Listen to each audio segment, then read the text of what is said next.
Hey there, before we start our journey, you can subscribe to help the channel improve and tell me in the comments what city and time you listening to me from, so we can build this community together. Let's get started.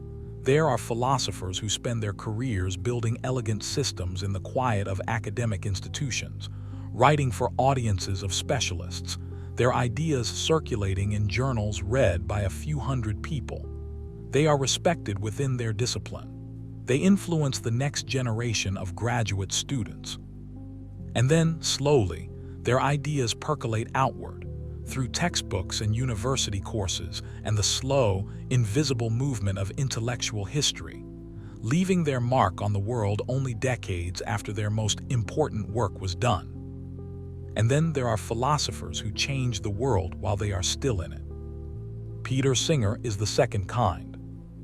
Over the course of more than 5 decades, this soft-spoken Australian thinker has done something remarkable and, to many people, deeply unsettling. He has applied the tools of rational argument, slowly, patiently, without theatrical flourish, without the comfort of equivocation, to the most fundamental questions about how human beings ought to live. His conclusions have launched movements, triggered legislation, generated death threats, inspired billions of dollars in charitable giving, and permanently altered the way millions of people think about animals, poverty, disability, and the meaning of a good life. He is, depending on who you ask, the most important living philosopher, or the most dangerous one alive. This series of 10 films is an attempt to do something simple and ambitious at the same time, to follow Peter Singer's ideas wherever they go, not to adjudicate them from a comfortable distance, not to sanitize them for a nervous audience, not to present a manufactured balance of opposing sound bites, as though there were a right side and a wrong side, and the job of the documentary is to sit politely between them, but to understand them, to trace their origins, their internal logic, their extraordinary reach, and the profound, sometimes bewildering challenges they pose to the ordinary assumptions of modern life. We begin where all philosophy begins, with a person in a time in a place. The city of Vienna in the year 1946 was not a comfortable place to be alive. The Second World War had ended less than a year before. The great European civilization that Vienna had once represented, the civilization of Freud and Mahler, of Wittgenstein and Klimt, of the grand coffee houses where the intellectual traditions of the Enlightenment had been debated and refined and pushed toward their furthest implications, lay in rubble, both physical and moral. The city had been bombed repeatedly.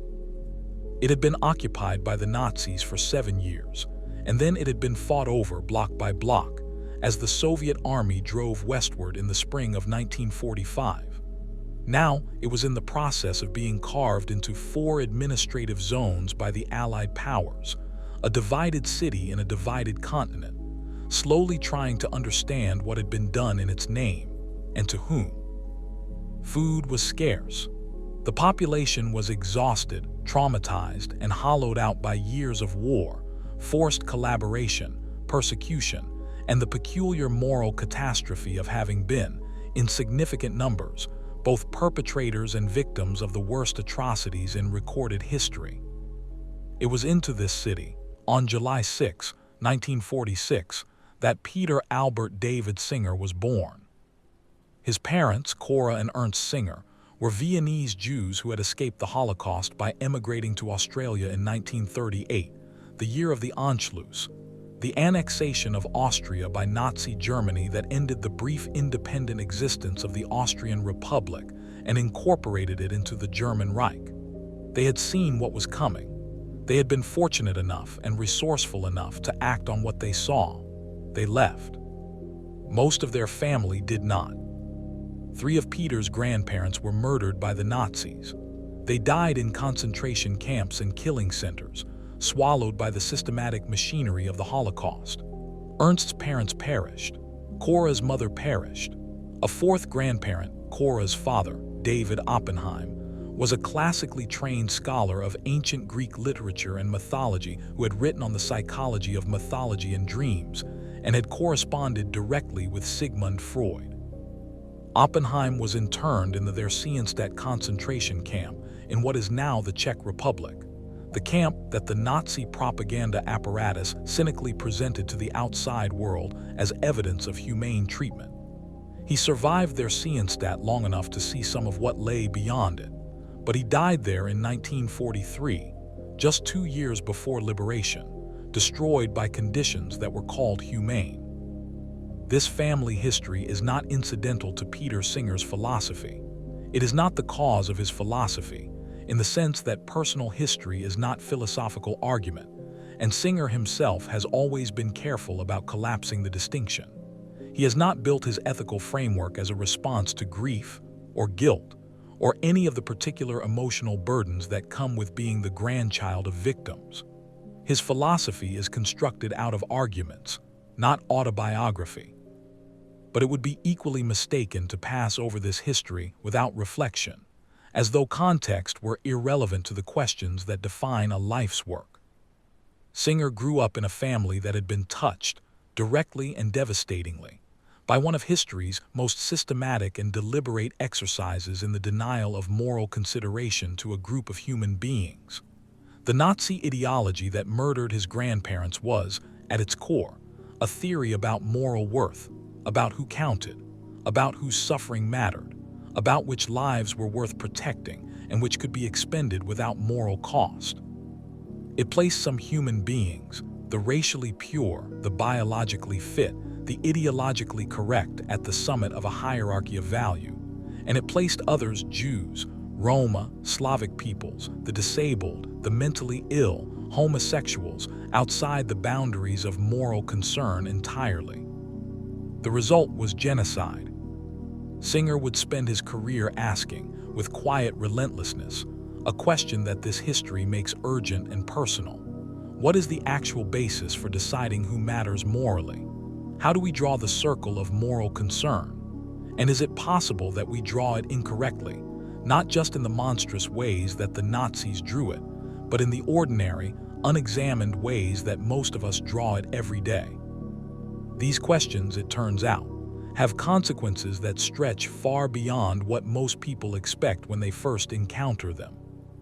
After the family relocated to Australia in the years following the war, Ernst Singer established himself professionally in Melbourne, first in the wool trade, and later as a coffee and tea importer. The family settled into the rhythms of Melbourne's Jewish middle-class community, a community that had welcomed many European refugees in the 1930s and 1940s, and that maintained strong connections to the cultural and intellectual traditions that had been so violently disrupted by the war. Peter was educated first at Preschill, a progressive independent school with an unusually liberal educational philosophy, a school that encouraged curiosity and independent thinking rather than rote learning and deference to authority. He then attended Scotch College, one of Melbourne's elite boys' schools, where he received a rigorous academic education.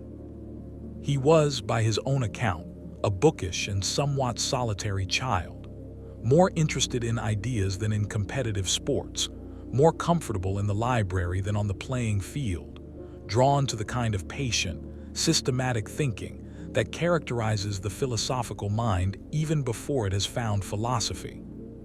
He was not, in his early years, particularly political in the way that the 1960s generation is often caricatured as political, not driven by visceral outrage or countercultural rebellion.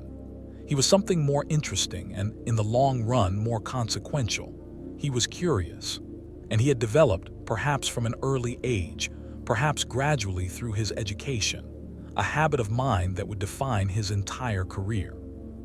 He was willing to follow an argument wherever it led, even when its destination was uncomfortable. He did not allow the difficulty of a conclusion to serve as evidence against the premises that led to it. If the logic was sound and the premises were solid, the conclusion had to be faced.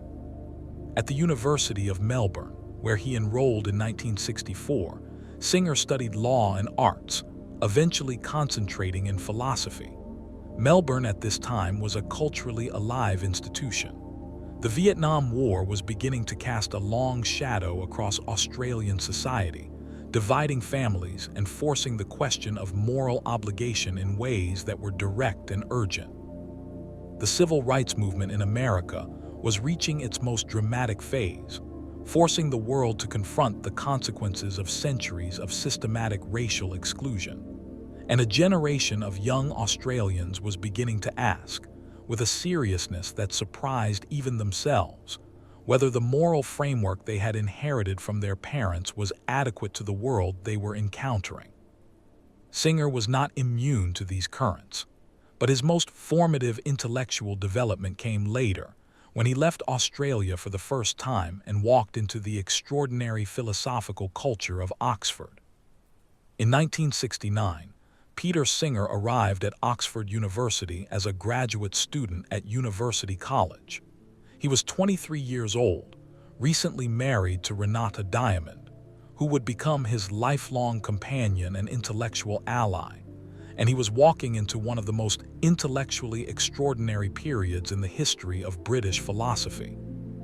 The Oxford of the late 1960s and early 1970s was a peculiar institution. On one hand, it was the home of a rigorous tradition of analytical philosophy, precise, skeptical of grand metaphysical claims, deeply committed to the idea that philosophical progress comes from the careful clarification of concepts rather than the construction of sweeping systems.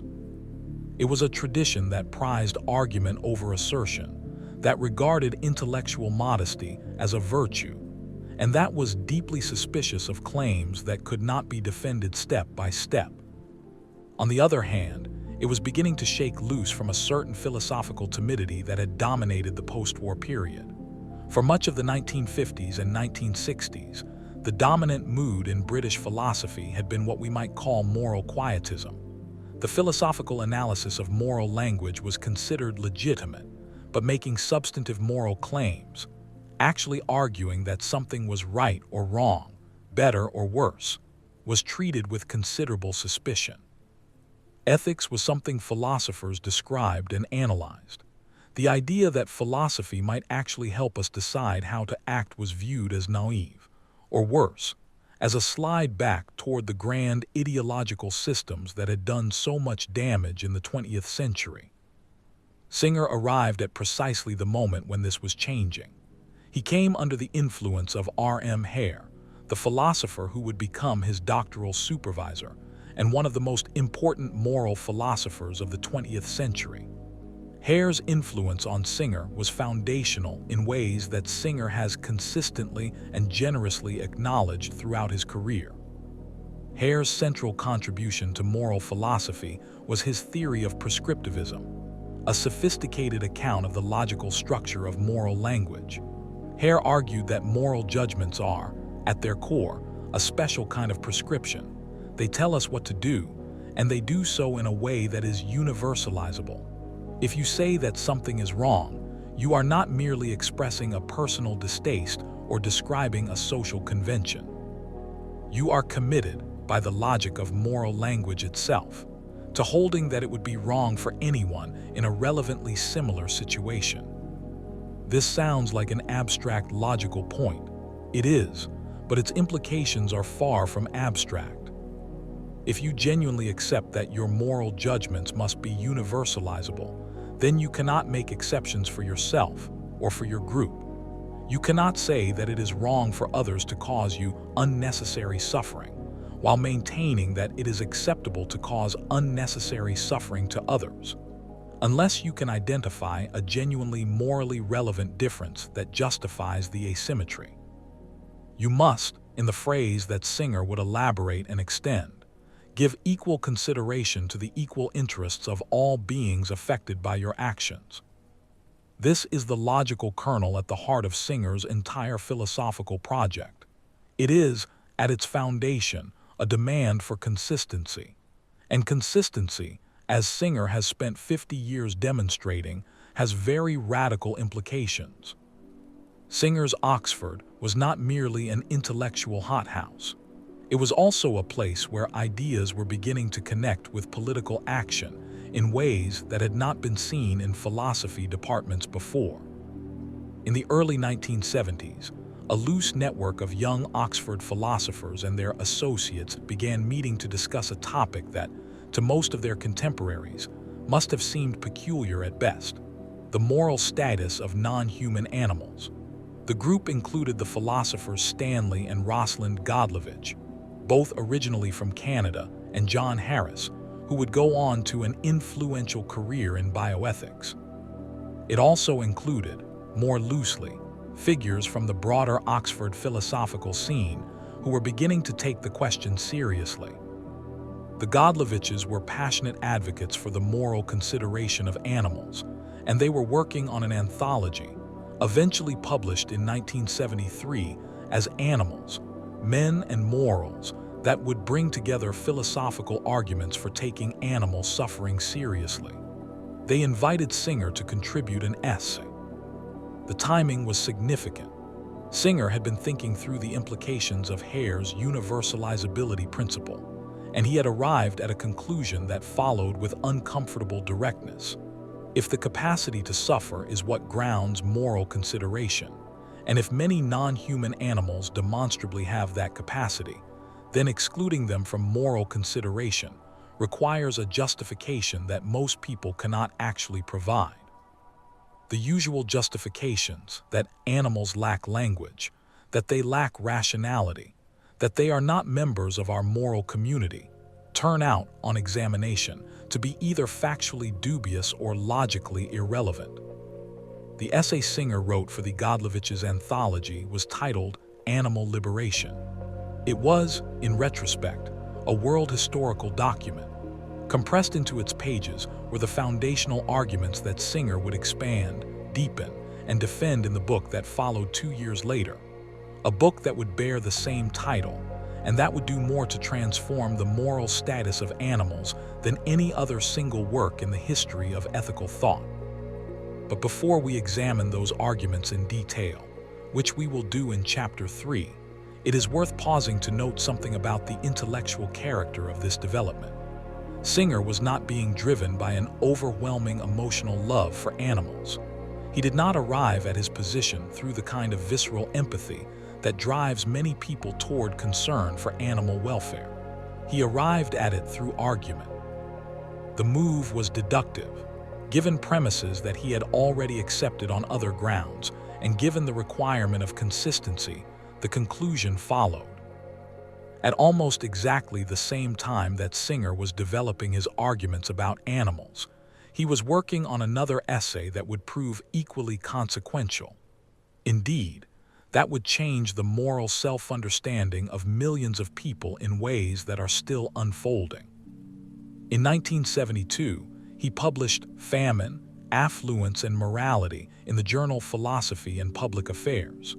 It would become one of the most widely read and most discussed philosophy papers of the 20th century, reprinted hundreds of times, assigned in courses across the world, debated by professional philosophers and ordinary readers alike. The essay was written in response to a specific, acute crisis, the famine accompanying the war that would create the nation of Bangladesh. Millions of people were at immediate risk of death from hunger, preventable disease, and the chaos of displacement. Western governments were responding slowly and inadequately. Individual citizens in wealthy countries were, by and large, not responding at all. They were watching the news, feeling something they might have called concern or sorrow, and going about their lives. Singer's question was, what is the moral significance of that inaction? What is the moral weight of our capacity to help when we choose not to exercise it? His answer was delivered with a clarity that many readers found bracing and others found brutal. If it is in our power to prevent something very bad from happening, without thereby sacrificing anything of comparable moral importance, we ought to do it. The geographic distance between the affluent reader in Oxford or New York and the child dying of hunger in Bengal is, by itself, morally irrelevant. Distance does not change the moral reality of suffering. Proximity does not create moral obligations out of nothing. Distance does not dissolve them. The essay was considered provocative, even outrageous, by many of Singer's contemporaries. It seemed to eliminate the comfortable moral distinction between what we must do and what is merely praiseworthy to do. It seemed to transform the choice of how to spend one's disposable income from a matter of personal preference into a matter of moral urgency. It seemed to leave very little room for the ordinary pursuits of ordinary life. The holidays, the concerts, the restaurant meals, in a world where the equivalent expenditure could prevent real suffering and preventable death. These were, and remain, genuine philosophical objections. We will examine them carefully and seriously in Chapter 4. For now, what matters is the underlying logical structure. Singer was applying a principle that most of his readers already endorsed in the abstract, that suffering matters, that we should prevent it when we can, and asking why the mere fact of distance should create an exception to that principle. His answer was that it should not. Distance is not a morally relevant difference. The suffering of a child dying far away is not less real, not less terrible, not less morally compelling than the suffering of a child dying nearby. If we would act to save the nearby child, and virtually everyone would, consistency requires that we act to save the distant one, when we are able to do so. After completing his doctorate at Oxford in 1971, Singer began the academic career that would take him across the world and eventually to one of the most prominent and visible positions in applied ethics anywhere on the planet. He taught briefly at Oxford, then returned to Australia, taking up a position at La Trobe University in Melbourne. In 1977, he moved to Monash University, where he founded, and for many years directed the Center for Human Bioethics, one of the first institutions of its kind in the world, explicitly dedicated to the application of philosophical reasoning to the practical ethical questions arising from medicine, biotechnology, and the life sciences. This was itself a philosophical act. The Center for Human Bioethics was premised on the conviction that philosophical ethics had something important to contribute to the practical decisions being made in hospitals and research laboratories and legislatures, that the questions arising from the development of new reproductive technologies, from the expansion of organ transplantation, from the increasing medicalization of dying, were not merely technical questions to be answered by doctors and lawyers, but genuine ethical questions that required the kind of careful, systematic moral reasoning that philosophy could provide. This conviction was, at the time, by no means universally shared. Many philosophers were still deeply skeptical of applied ethics as a legitimate academic enterprise. Singer's founding of the center was part of the broader movement that helped to establish applied ethics as a field, a movement in which he was not alone, but in which he was one of the most energetic and visible participants. In 1999, he was appointed to the Ira W. DeCamp Professorship of Bioethics at Princeton University's Center for Human Values, a position that placed him at one of the world's most prominent research universities, in one of the most influential countries in the world, in a role explicitly dedicated to the public communication and application of ethical thinking. It was an appointment that generated immediate and intense controversy, a story we will examine in detail in Chapter 5.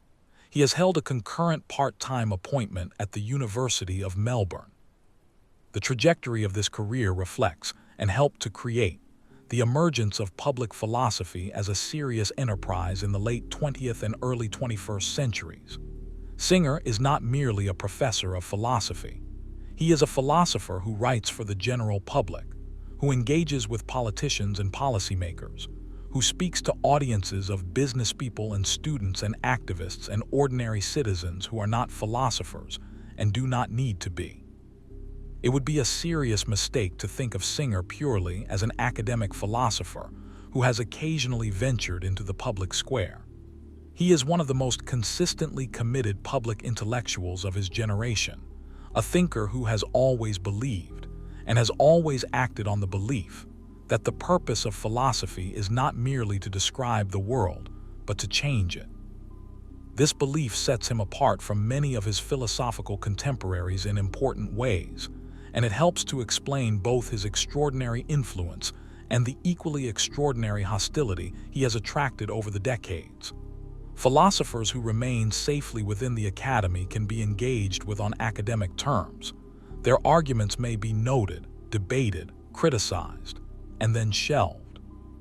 Philosophers who insist on bringing their conclusions into the streets and the newspapers, who help found political movements, who give lectures to thousands of people who are not philosophers, who write books that ordinary people actually read, and that change how those people live, cannot be so conveniently managed.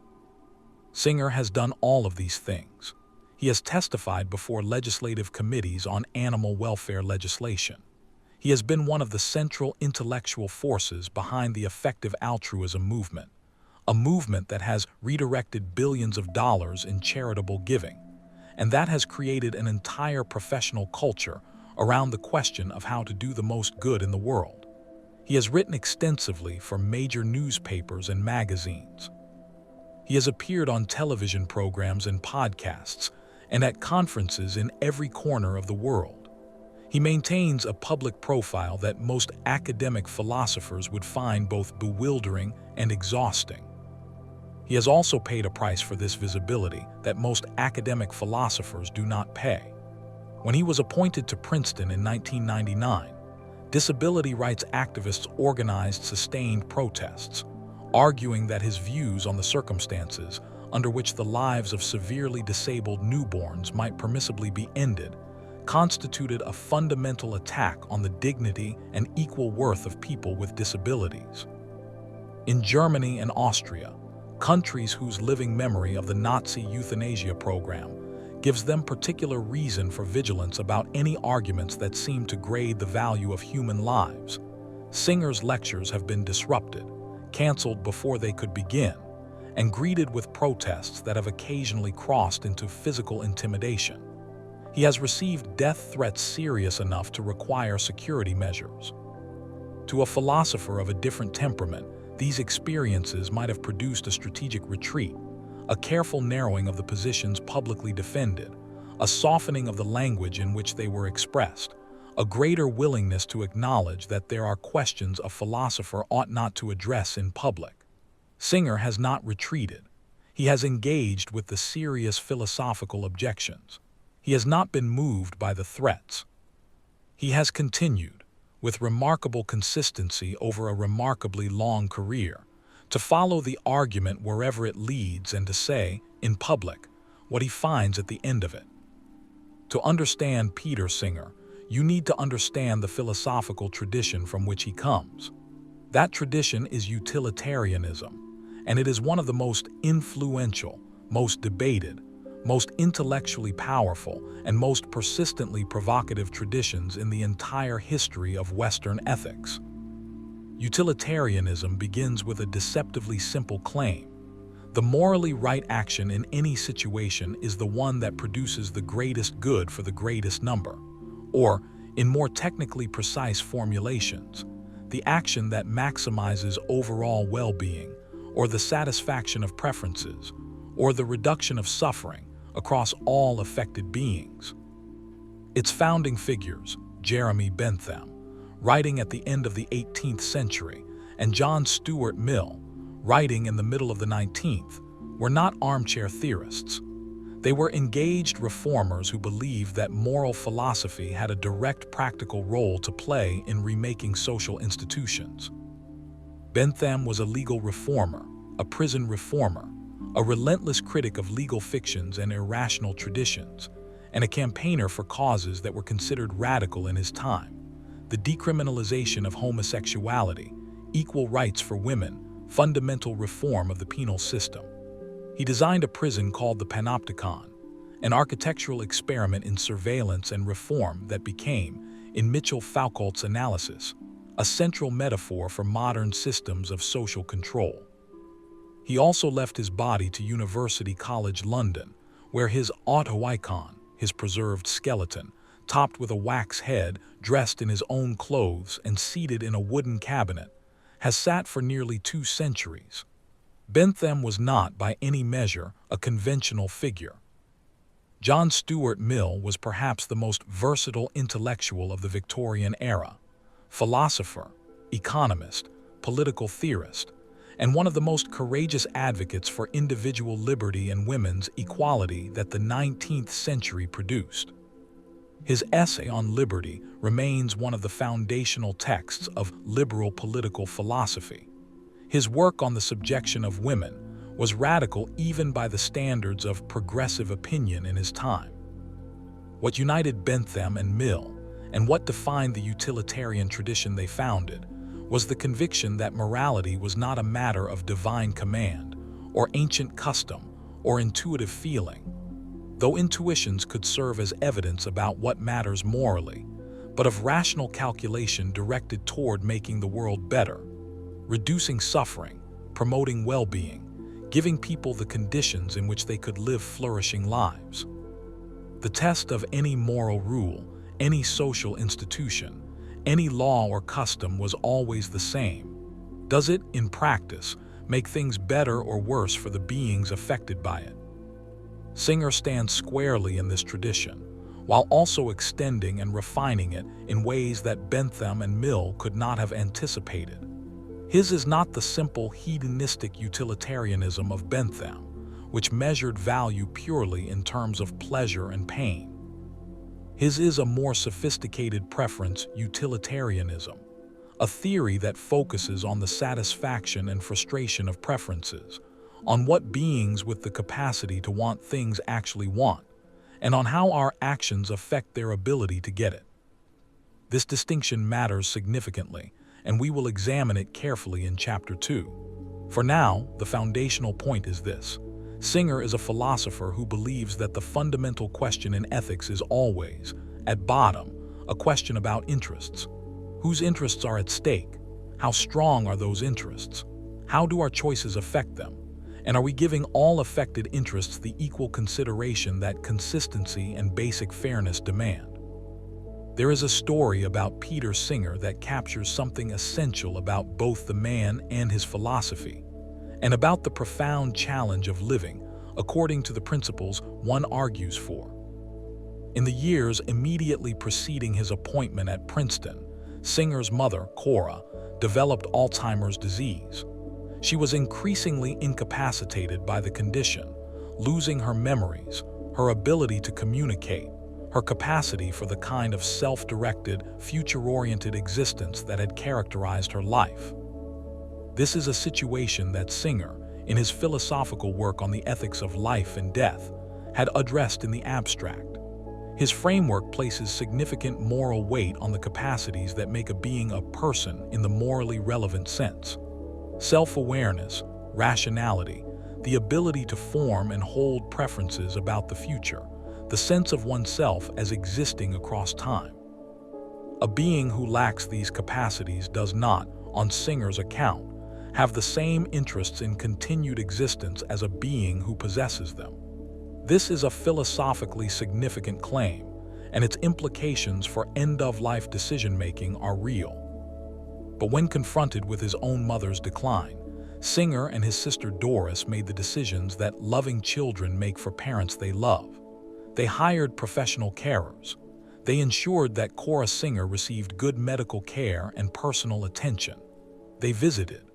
They made choices grounded not in philosophical calculation, but in the particular, irreducible attachments of family life. Critics were quick to point out the apparent contradiction.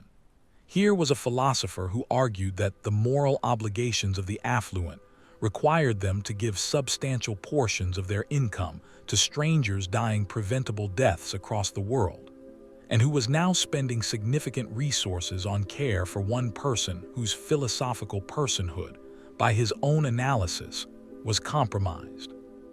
Here was a philosopher who had argued that the biographical life, the life of continuous memory and future-directed preferences, was morally central, extending that care to a mother who had lost access to that biographical life.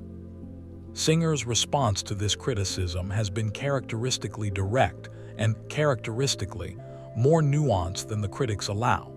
He acknowledges the tension. He does not pretend that he behaved in perfect philosophical consistency. He notes, without self-pity, that he is a human being with human attachments, not a philosophical calculating machine, and that the distance between what our principles require and what we are actually able to do is a fact about the human condition, not evidence that the principles are wrong. But he also makes a philosophically serious response. The decisions he made for his mother were not necessarily inconsistent with his framework, properly understood. A consequentialist account sensitive to human psychology, to the nature and depth of family relationships, and to the systemic effects of living in a world where people do and do not care for their relatives. Such an account might well endorse the kind of care he provided. The implication of Singer's framework is not that personal relationships should be dissolved in a bath of impartial calculation. It is that we should be honest about the moral weight of all the interests at stake, including those of strangers. What this episode reveals is not hypocrisy in the simple sense. What it reveals is something more interesting: the extraordinary difficulty of actually living according to the principles that Singer's philosophy articulates.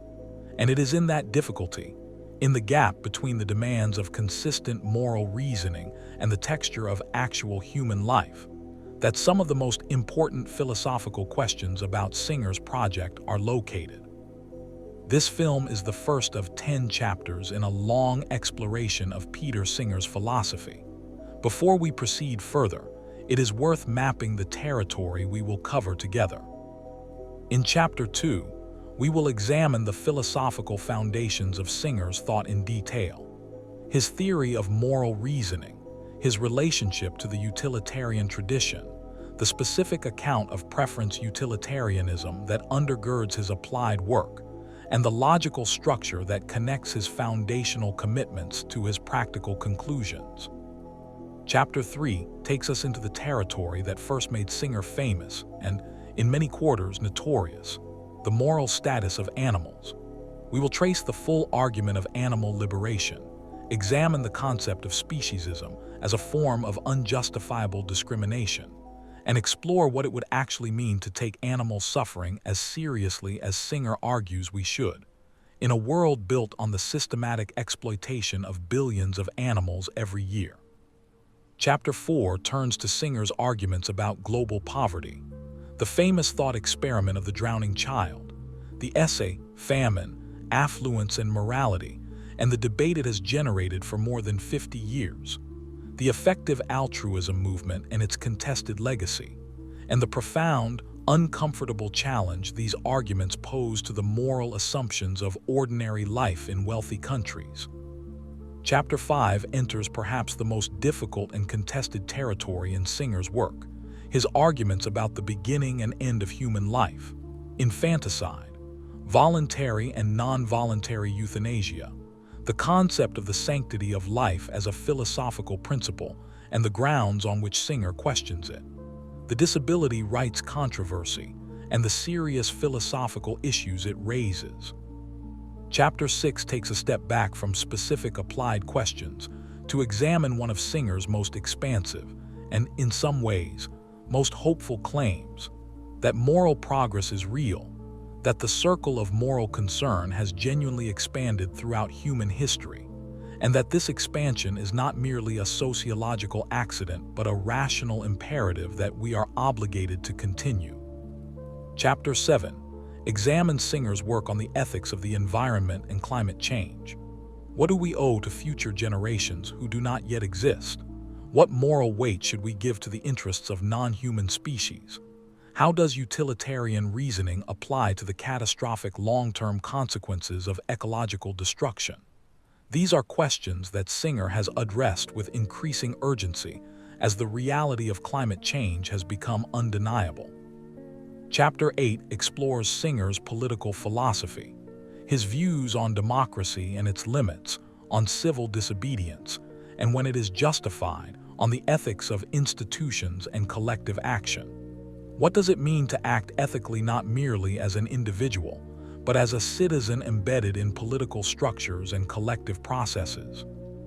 Chapter 9 is devoted to Singer's critics, and the criticisms are serious, various, and important. They come from the religious right, which finds his willingness to question the absolute sanctity of human life deeply threatening. They come from feminist philosophers, who question whether his framework adequately captures what is morally important about care, relationship, and vulnerability. They come from disability activists, who fear that his arguments license the devaluation of their lives. They come from common-sense moralists, who believe his conclusions are so far from ordinary moral experience that the ordinary experience is more likely to be right than the theory. All of these critiques deserve careful engagement, and we will provide it. Chapter 10 will ask what Singer's philosophical project means for the present moment and for the future. We live in a world of extraordinary moral complexity, a world of accelerating climate change, of transformative artificial intelligence, of unprecedented and growing global inequality, of expanding scientific knowledge about the inner lives of animals and about the nature of consciousness and suffering. What does Singer's philosophy contribute to our capacity to navigate that world? What does it illuminate? What might it miss? But all of that lies ahead. For now, we return to the beginning. There is something important to say about the way Peter Singer thinks that goes beyond the content of his ideas and speaks directly to the manner of their expression and communication. In an intellectual culture that often prizes complexity for its own sake, that treats accessibility as a sign of intellectual shallowness and obscurity as a badge of rigor, Singer is a striking anomaly. He is bracingly, almost aggressively clear. His prose is precise without being cold, accessible without being simplified, and direct in a way that academic philosophical writing rarely is. He does not retreat behind technical vocabulary when the argument becomes uncomfortable. He does not hedge his conclusions with so many qualifications that they become impossible to evaluate. He writes as though he genuinely believes that anyone capable of following an argument has both the right and the capacity to be confronted by its conclusions, and as though deliberate obscurity is a form of intellectual cowardice rather than intellectual sophistication. This clarity is not merely a stylistic virtue, though it is that. It is integral to his philosophical method and to his broader intellectual commitments. Singer believes that one purpose of moral philosophy is to help people reason better about how they should live. That requires making the arguments available to people who are living, not merely to other philosophers. A philosophical argument sealed inside impenetrable jargon cannot fulfill that function, no matter how rigorous it may be within its technical vocabulary. He wants, as he has said many times in many ways, to change how people live. That requires talking to people in language they can understand, presenting arguments they can evaluate, and being honest about the conclusions those arguments support. It requires a kind of philosophical courage, the willingness to be clearly wrong if you are wrong, rather than safely obscure. This courage has defined Singer's career. He has been wrong in his own assessment about some things. He has revised his positions over time in response to arguments he found compelling. But he has been wrong in public, clearly, in ways that allow the correction to be as public as the error. That is a model of intellectual integrity that is rarer than it should be. Let us take stock, before we proceed, of the world that Peter Singer's ideas have helped to create, and the world they are still in the process of transforming.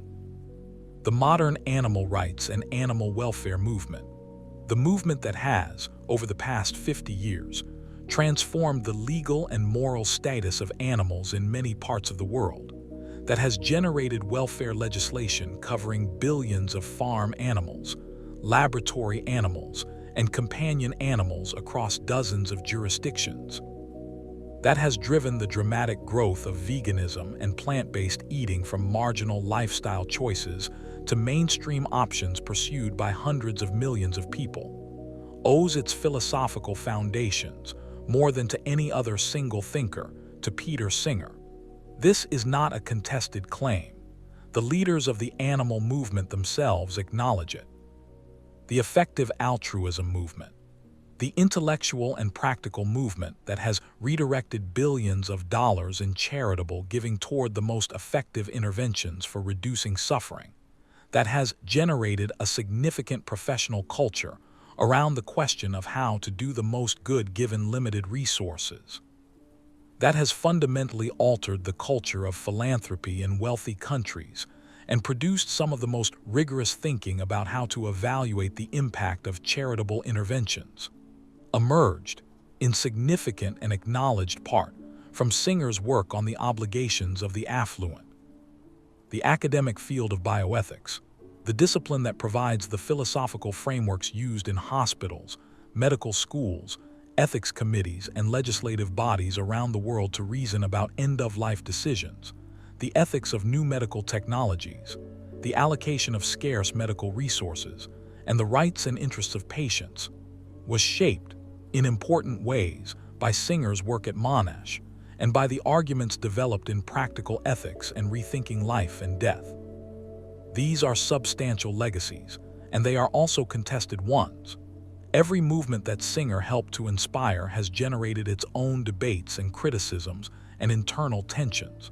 The effective altruism movement has been criticized for its technocratic assumptions and its failure to engage adequately with structural injustice. The animal rights movement has been accused of prioritizing animal welfare over the needs of the human poor. The bioethics frameworks associated with Singer have been condemned by people who regard them as threats to the dignity of the most vulnerable members of our species. These debates are real and they matter, and we will engage with them honestly. But the existence of the debates is itself testimony to the significance of what Singer has accomplished. He has forced the world to argue about things it would, in many cases, far prefer to ignore. We return, at the end of this first chapter, to Vienna in 1946. Imagine the infant who will become Peter Singer, born into a family marked indelibly by the greatest moral catastrophe of the European 20th century, into a city trying to rebuild itself from rubble that was both physical and philosophical. His parents had survived. Most of their family had not. They had carried forward, across an ocean and into a new hemisphere, the intellectual traditions of a culture that had been deliberately and systematically destroyed. Their son would spend his career pursuing a version of the imperative that had animated the best of those traditions.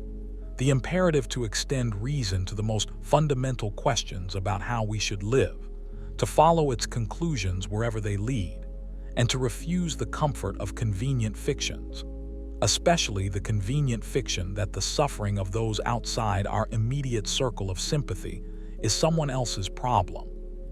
The particular direction in which Singer's reasoning led him, toward the equal consideration of animal interests, toward a demanding account of our obligations to the global poor, toward a willingness to question the philosophical foundations of the sanctity of human life, is not what most people expected from a moral philosopher in the second half of the 20th century. It is something more radical, more discomforting, and in some respects more logically rigorous than what they were prepared for. But the spirit is continuous with the best of the tradition from which Singer comes. Philosophy as the practice of demanding that the world be made to justify itself before the tribunal of reason. Not sentiment, not tradition, not convention, reason. The question is always, why? Why does this being's suffering matter less? Why does that being count for less in our moral calculations? Why should geography, or species, or the accident of when and where one was born, determine whose interests we take seriously? If the answers to those questions are not good answers, if they cannot survive scrutiny, then we are obligated to revise our practices, however comfortable those practices may be, however deep they run in our culture, however unsettling the revision may feel. That is Singer's challenge. It has been his challenge for 50 years. It shows no sign of diminishing. In the next chapter, we will begin to examine its foundations, the philosophical principles from which everything else in Singer's work follows, the theory of moral reasoning that gives his applied arguments their force, and the question that runs beneath all of it. What finally is ethics for? Very philosophical system has a center of gravity, a core set of commitments that hold everything else in place. Remove that center and the system collapses. Keep it, and every other element follows from it with something approaching logical necessity. For Peter Singer, that center is both ancient and remarkably simple. Suffering matters. The capacity to feel pain, to experience distress, to have one's preferences frustrated. These are the morally relevant facts about a being. Not its species, not its nationality, not its intelligence or its religious affiliation or its social status or the accident of when and where it was born. What matters morally is whether a being can suffer, and whether our actions affect that suffering, for better or worse. This is not a new idea. The utilitarian tradition that began with Jeremy Bentham in the 18th century placed exactly this claim at the foundation of moral reasoning. But Singer has developed it, refined it, and applied it with a rigor and a range that goes significantly beyond what Bentham or Mill could have anticipated. Understanding that development, the precise philosophical architecture of Singer's thought, is essential to understanding everything that follows. In this chapter, we will examine Singer's philosophical foundations in detail. We will trace his relationship to the utilitarian tradition and his departures from it. We will examine his theory of preference utilitarianism and why it represents an important advance over simpler versions of utilitarian thinking. We will look at his account of moral reasoning, what it means to reason morally, and what follows from the requirement that moral reasoning be consistent and impartial. And we will consider the question that underlies all of this. What, in Singer's view, is ethics actually for? Let us begin with the tradition that Singer inherits and transforms.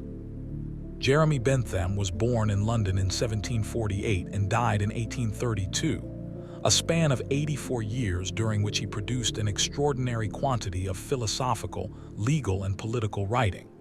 He was a tireless reformer, a systematic thinker, and in some respects a difficult man, obsessive, quarrelsome, deeply convinced of the importance of his own ideas, and not entirely wrong about that conviction.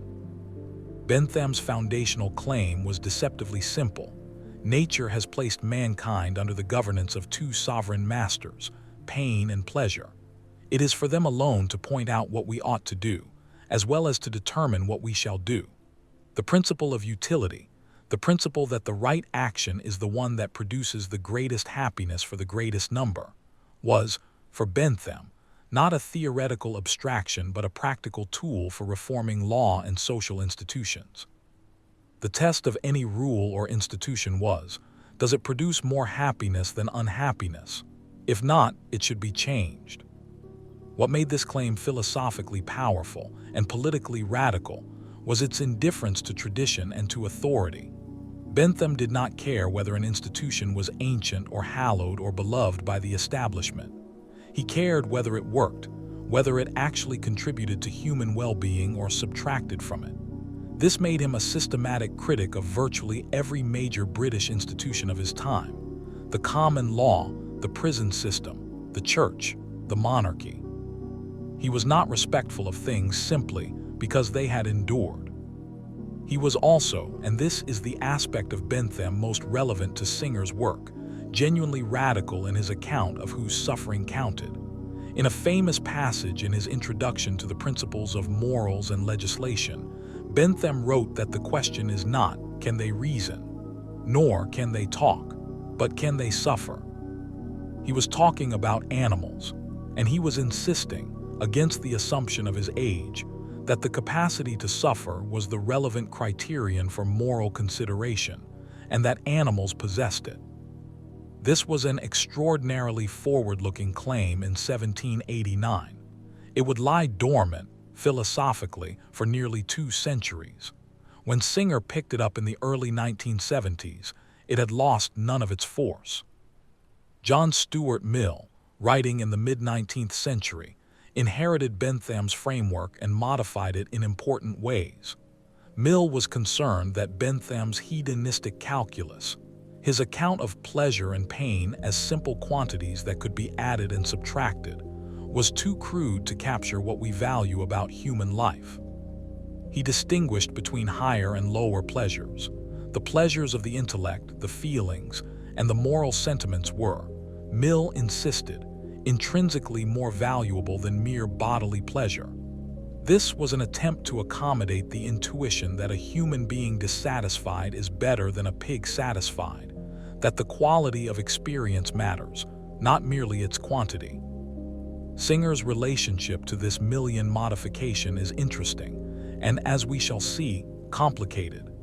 He is sympathetic to Mill's recognition that not all experiences are equal, but he approaches the problem differently, through his account of preferences rather than through a hierarchy of pleasure types.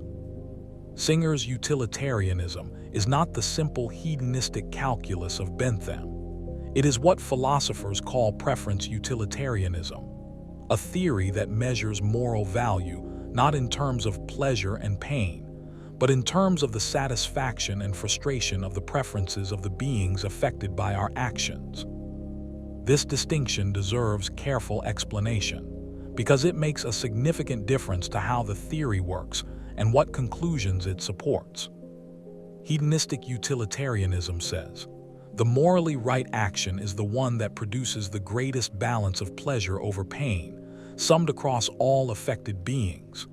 The measure of the moral worth of an action is, at bottom, a calculation about subjective experience, how much pleasure is produced, how much pain is prevented. Preference utilitarianism says something different. The morally right action is the one that best satisfies the preferences of all affected beings. A preference, in this context, is something like a desire, a representation of how a being wants the world to be. Preferences can be about experiences. You may prefer to experience pleasure and to avoid pain, but they can also be about states of affairs that extend beyond immediate experience. You may have a preference to complete a project, to maintain a relationship, to continue existing, to achieve a goal that matters to you. And the satisfaction or frustration of that preference has moral weight, even if the preference is not directly about any particular feeling. Why does this distinction matter? Consider a case. You are sleeping peacefully. Someone could, without waking you, steal an object from your home that you care about deeply, an object of sentimental value, say, and replace it with an identical object that you would never be able to distinguish from the original. Your experiences would be exactly the same. You would never know the difference. A pure hedonist might struggle to explain why this action is wrong. After all, it produces no pain and no reduction in pleasure, but it clearly violates your preferences. It frustrates your desire to retain the original object, and preference utilitarianism captures this intuition directly. More important, for Singer's purposes, preference utilitarianism allows a more nuanced account of why the deaths of beings with different kinds of preferences have different moral significance. A being that has no preferences about the future, no projects, no plans, no sense of itself as persisting through time, has different interests in continued existence than a being that has rich, complex, future-directed preferences. This distinction becomes crucial when Singer addresses questions about the ending of lives, in his arguments about infanticide, euthanasia, and the moral status of different kinds of animals. Preference utilitarianism also captures something important about autonomy and self-determination. There is, Singer argues, a particular kind of preference violation that occurs when we override a competent being's informed choices about its own life, even if doing so would maximize pleasure and minimize pain by some external calculation. The preference to determine the direction of one's own life is not just any preference. It is a preference of particular moral significance. Alongside his preference utilitarianism, and in some ways more fundamental to the structure of his thought, is Singer's account of what moral reasoning actually requires. This account draws directly on the work of his Oxford supervisor R.M. Hare, and it is worth examining carefully. Hare's key insight was that moral judgments are necessarily universalizable. When you make a moral judgment, when you say that something is wrong, or that you ought to do something, you are implicitly committing yourself to holding the same judgment in all relevantly similar cases. This is not a substantive moral claim. It is a claim about the logical structure of moral language. To say, it is wrong for you to steal from me, while also holding, it is permissible for me to steal from you, is not simply to hold a controversial moral position. It is to commit a logical inconsistency. You are using the word wrong in two incompatible ways in the same breath. The principle of universalizability seems, at first, rather minimal, but Singer argues that its implications are radical. Once you accept that your moral judgments must be universalizable, that you cannot make exceptions for yourself without identifying a genuinely relevant difference that justifies the exception, you are driven, step by step, toward a form of impartialism. You must be willing to consider the situation of all affected parties, to take their interests seriously on the same terms as your own interests, and to ask what moral judgment you would make if you did not know which party you were. This is a version of what philosophers call the impartial standpoint, the standpoint from which all interests are given equal weight regardless of whose interests they are. Singer argues that this standpoint is not merely desirable or recommended. It is, in a meaningful sense, demanded by the logic of moral reasoning itself. The principle of equal consideration of interests follows directly. It says, give equal weight in your moral deliberations to the like interests of all affected beings. This does not mean treating all beings identically. It means that a given amount of suffering, a given intensity of pain, or the frustration of a preference of a given strength deserves the same moral weight regardless of whose suffering it is. The pain of a stranger matters as much as your pain. The pain of a being of a different race or nationality matters as much as your pain. And, Singer argues, this is the step that generates the most controversy. The pain of an animal matters as much as the equivalent pain of a human being. We will return to the animal case at length in Chapter 3. For now, the point is structural. The principle of equal consideration of interests is not a separate, substantive moral claim that Singer introduces on top of his utilitarian framework. It is, he argues, a consequence of taking seriously the logical requirements of moral reasoning itself. Connected to Singer's account of moral reasoning is one of his most striking and important claims, that the history of ethics is, in significant part, the history of the expansion of the circle of moral concern.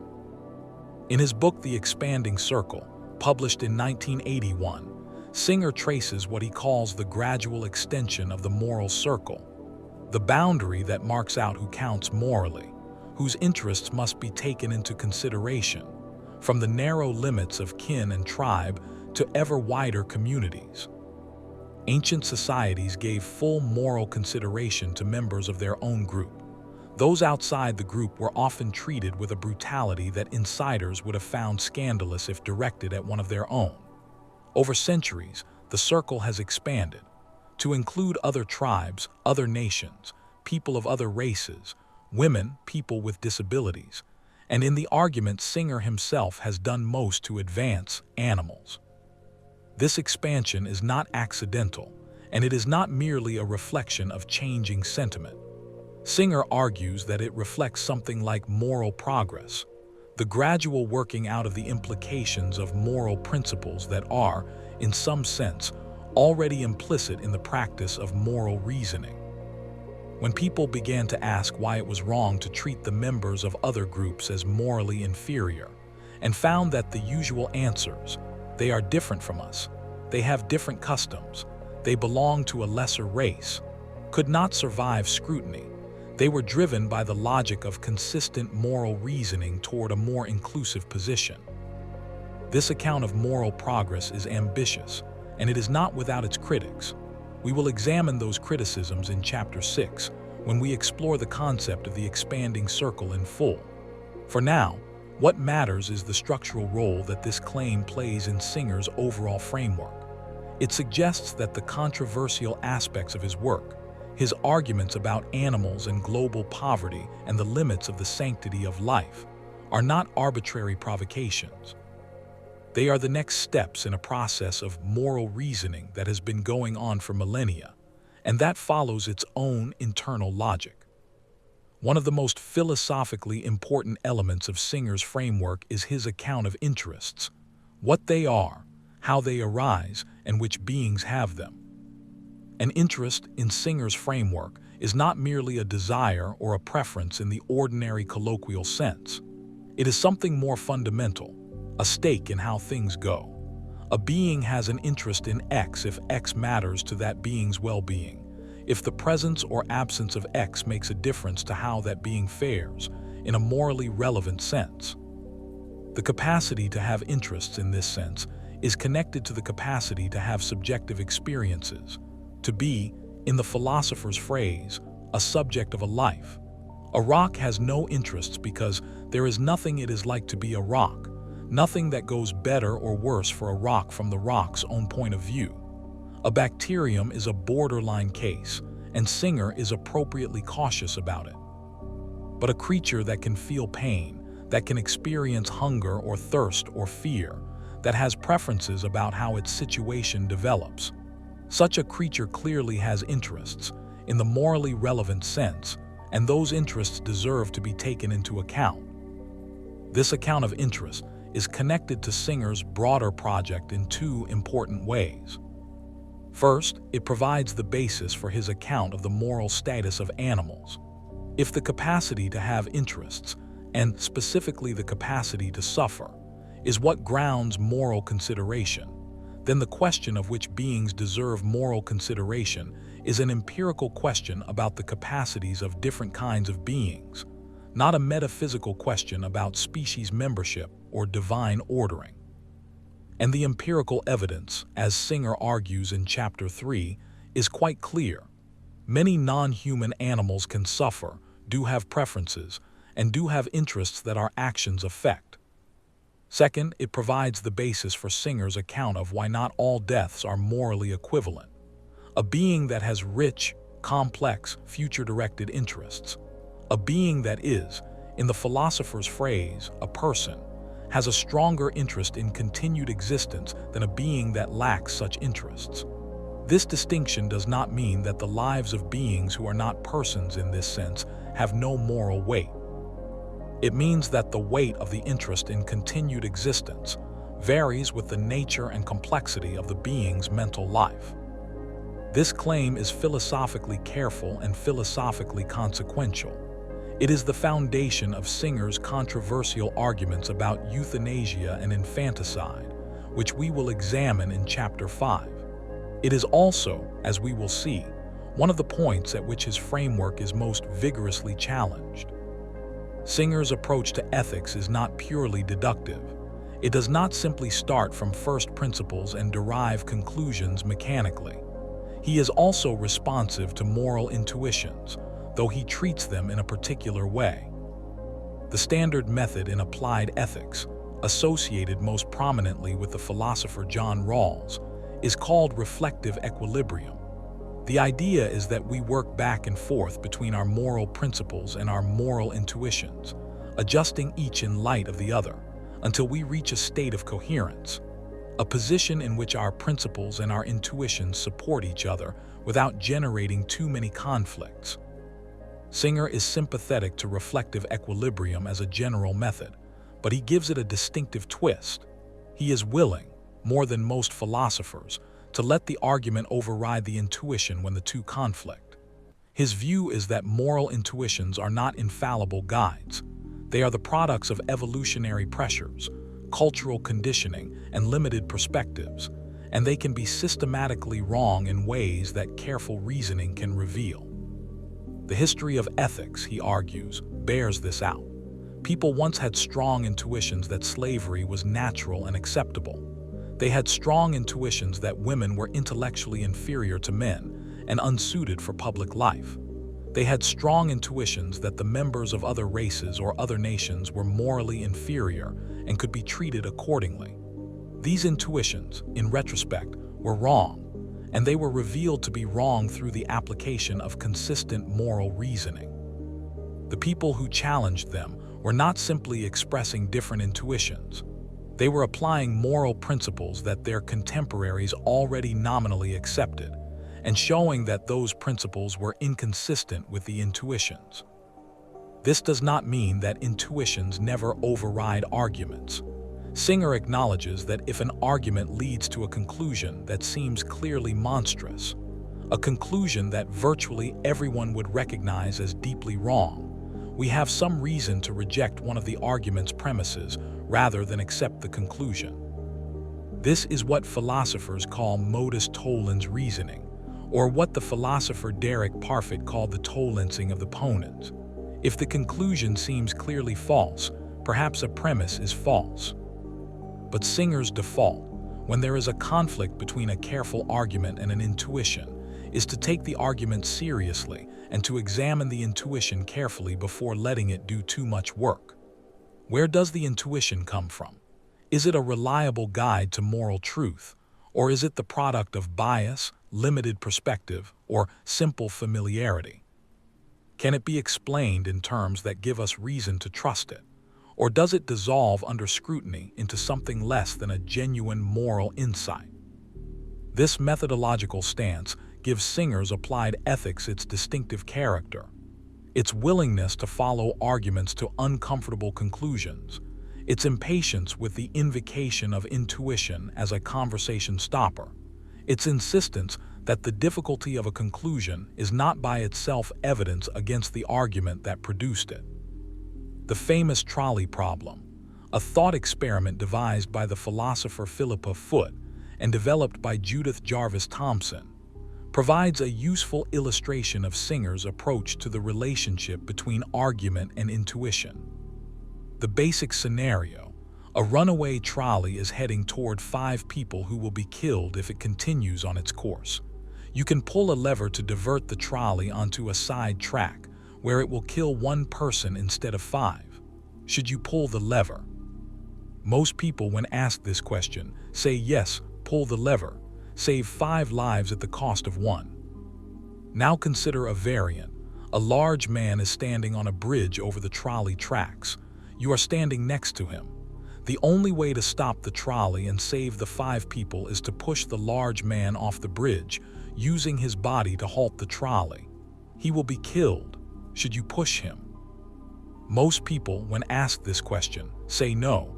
They would not push the man, even though the outcome in terms of lives saved is identical to pulling the lever. The trolley problem has generated enormous philosophical discussion, much of it focused on explaining the intuitive difference between the 2 cases.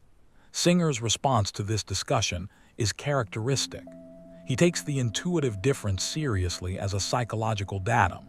Clearly, most people feel differently about the 2 cases, but he is skeptical that the intuitive difference tracks a genuine moral difference. The key distinction people offer, the distinction between doing harm and allowing harm to occur, or the distinction between harm as a means and harm as a side effect, does not, in Singer's view, withstand careful scrutiny when it is applied consistently. This is not to say that Singer mechanically endorses pushing people off bridges in all cases where doing so would maximize utility. His framework is sensitive to the systemic consequences of adopting moral rules that license such actions. The terror and distrust that would result from a society in which people routinely pushed others off bridges for utilitarian reasons would itself be a massive disutility. The argument is more subtle than simple act utilitarianism. But his underlying point stands. We should not treat the intuitive resistance to pushing the man as a knockdown argument that settles the moral question. We need to examine it, understand it, and ask whether it reflects genuine moral insight or something more like a psychological artifact. Running through all of Singer's philosophical work is an implicit answer to the question that should, perhaps, come first. What is ethics for? Ethics, in Singer's account, is fundamentally practical. It is the attempt to work out, systematically and rigorously, how we ought to live and act, not just as individuals, but in relation to all the other beings whose lives our actions affect. It is not merely a descriptive enterprise, not merely an account of what people happen to value or how moral language actually works, but a normative enterprise, an attempt to identify what we really ought to do and to give reasons for those conclusions that can withstand critical scrutiny. This practical orientation is evident in the titles of Singer's books: Practical Ethics, Animal Liberation, The Life You Can Save. These are not titles that signal theoretical modesty or detached analysis. They signal a philosophy that takes seriously the idea that getting ethics right matters, that the conclusions of moral philosophy should and can make a difference to how people live. For Singer, ethics begins with the recognition that I am one being among many, that my interests are, from the standpoint of the universe, no more important than the equivalent interests of any other being. This is not a counsel of self-abnegation. Singer does not argue that we should give no weight to our own interests, but it is a counsel of proportionality and consistency. Give your interests their due weight, but not more than their due weight. Give others' interests their due weight too. And be honest about the implications of doing so. This standpoint, what Singer calls the point of view of the universe, is demanding. It is not a natural standpoint for beings who evolved in small social groups, who develop deep emotional attachments to kin and tribe, who are constitutionally inclined to favor those close to them over those far away. Singer knows this. He does not pretend that ethics is easy, or that the demands of consistent moral reasoning can be satisfied without cost. What he insists is that the demandingness of ethics is not a reason to abandon it. The difficulty of living up to our principles is a reason to try harder, not a reason to lower the principles. A question that arises naturally about Singer's rationalist approach to ethics is, what role do emotions play? Is ethics purely a matter of argument and calculation, with feeling reduced to mere epiphenomenon? Singer's answer is more nuanced than his critics sometimes acknowledge. He does not think that emotions are irrelevant to ethics, or that a person of perfect moral character would be purely calculating and emotionally inert. Emotions, particularly the emotions of empathy and compassion, are important to morality. They motivate action in ways that abstract argument cannot always manage. They attune us to the suffering of others in ways that pure reasoning might miss. They are, in a sense, the raw material from which moral concern is built. But emotions alone are not sufficient for good moral reasoning. They are selective. They respond strongly to suffering that is vivid, nearby, and personally salient, and weakly or not at all to suffering that is distant, invisible, or statistical. They can be manipulated. They can be calibrated to respond to the interests of in-groups while remaining indifferent to those of out-groups. They can be conditioned by culture and ideology to serve purposes that are morally indefensible. This is why reason is necessary. Reason can correct for the selective biases of emotion. It can extend our concern to beings we have never met and will never meet. It can identify inconsistencies in our emotional responses, pointing out, for example, that if we would feel distress at the suffering of a pet dog, consistency requires that we feel similar distress at the equivalent suffering of a pig. It can insist that the strength of our emotional response to a particular case is not, by itself, a reliable guide to the moral importance of that case. For Singer, the ideal moral reasoner is not someone who has suppressed their emotional responses in favor of cold calculation. It is someone whose emotional responses have been educated and refined by reason. Someone who feels compassion for all beings capable of suffering, not just for those who happen to trigger their emotional response by virtue of proximity or familiarity. Singer's moral framework is distinctive, but it does not exist in isolation. It is useful to locate it briefly in the broader landscape of contemporary moral philosophy. The main alternative frameworks are deontological theories, associated above all with Immanuel Kant, and virtue ethics, associated with Aristotle and revived in the 20th century by philosophers like Alasdair MacIntyre and Philippa Foot. Kantian deontology holds that morality is fundamentally about duty and respect for persons. The right action is not the one that produces the best consequences, but the one that accords with the categorical imperative, the principle that you should act only according to rules that you could consistently will to be universal laws, and that you should always treat rational beings as ends in themselves, never merely as means. Kant's framework has genuine strengths. It captures the importance of rights and duties. It insists on the dignity of persons in a way that resists utilitarian trade-offs, and it provides a clear account of why certain actions, lying, promise-breaking, treating people as tools, seem wrong regardless of their consequences. Singer is critical of Kantian ethics on several grounds. He finds its restriction of full moral status to rational agents too narrow. It seems to exclude infants, severely cognitively disabled humans, and animals from the category of beings with moral status, except derivatively. He is also skeptical of the idea that consequences are simply irrelevant to the moral evaluation of actions, that it can be wrong to lie even when lying would prevent a catastrophe. And he finds the categorical imperative, for all its elegance, difficult to apply in practice. Virtue ethics holds that the primary concern of ethics is not with what actions are right or what rules we should follow, but with what kind of person we should be, what character traits we should cultivate, what constitutes the flourishing of a human life. Singer has more sympathy for virtue ethics than for Kantian deontology, and he acknowledges that the cultivation of a genuinely virtuous character, including the virtue of compassion and the virtue of justice, is an important part of living a morally good life. But he finds virtue ethics insufficiently action-guiding in cases of genuine moral difficulty, and he is skeptical that an appeal to virtue can substitute for careful consequentialist reasoning when the stakes are high. His own framework combines elements of both: the concern for consistency and universalizability that is central to Kantian ethics, the recognition of the importance of character and virtue, and the fundamental commitment to measuring the moral weight of actions by their effects on the interests of all affected beings.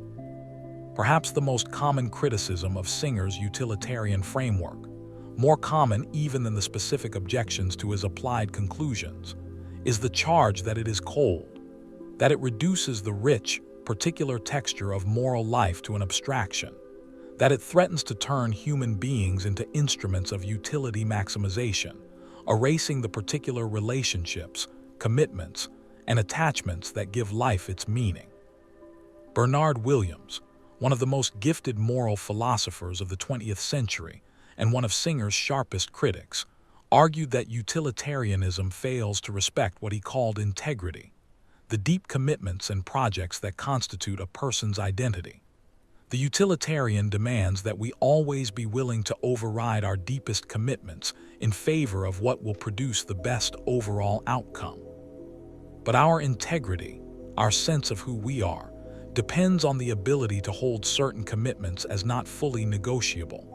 A person who would abandon their deepest values whenever utility demanded it would not, Williams argued, have a self-worth speaking of. Singer takes this criticism seriously. He acknowledges that consequentialism, taken to its logical extreme, can seem to demand a kind of moral sainthood that is neither achievable nor, perhaps, desirable, a total subordination of personal life to the impartial demands of the greatest good. He has written, with evident self-reflection, about the tension between the demands of his own philosophical framework and the demands of living a human life with genuine relationships, genuine commitments, and genuine particularity. His response is not to abandon the consequentialist framework, but to apply it more carefully. He argues that a sophisticated consequentialist account will recognize the importance of personal relationships, commitments, and integrity, not as exceptions to impartial morality, but as genuine goods that a sensible consequentialist will endorse.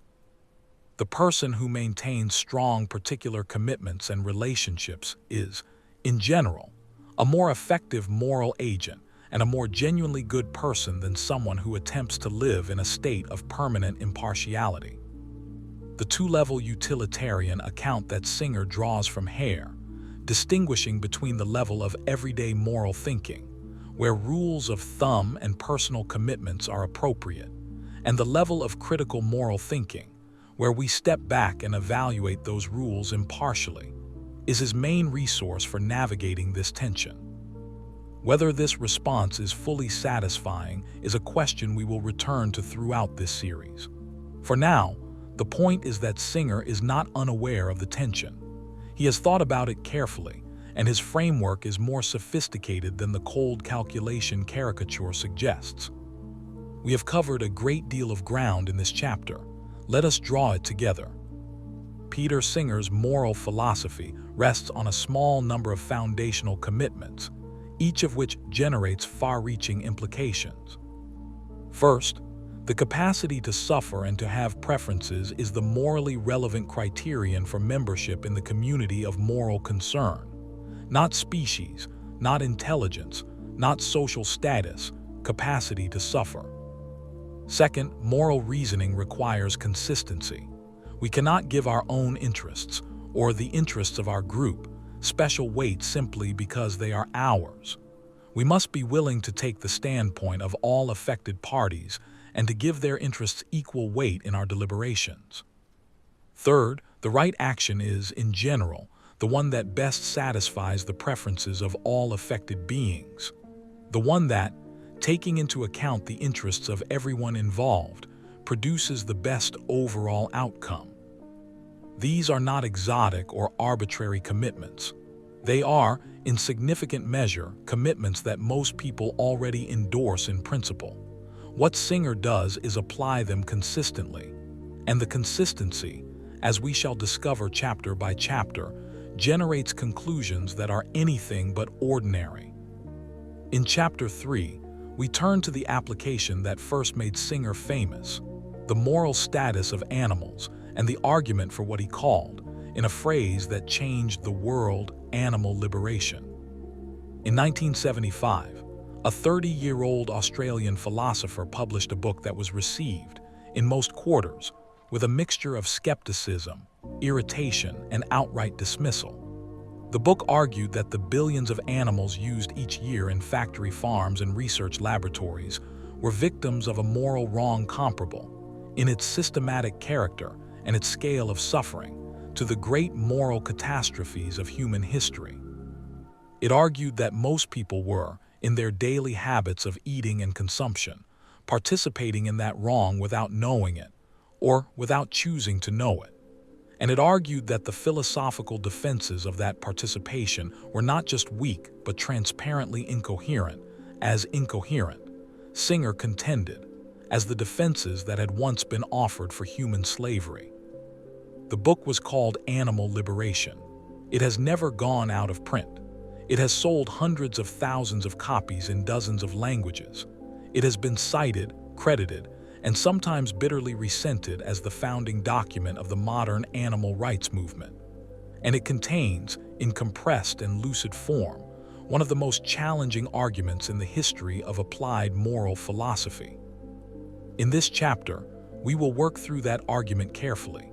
We will examine the concept of speciesism that Singer coined, what it means, why Singer thinks it is a form of unjustifiable discrimination, and how it relates to other forms of discrimination that we now recognize as wrong.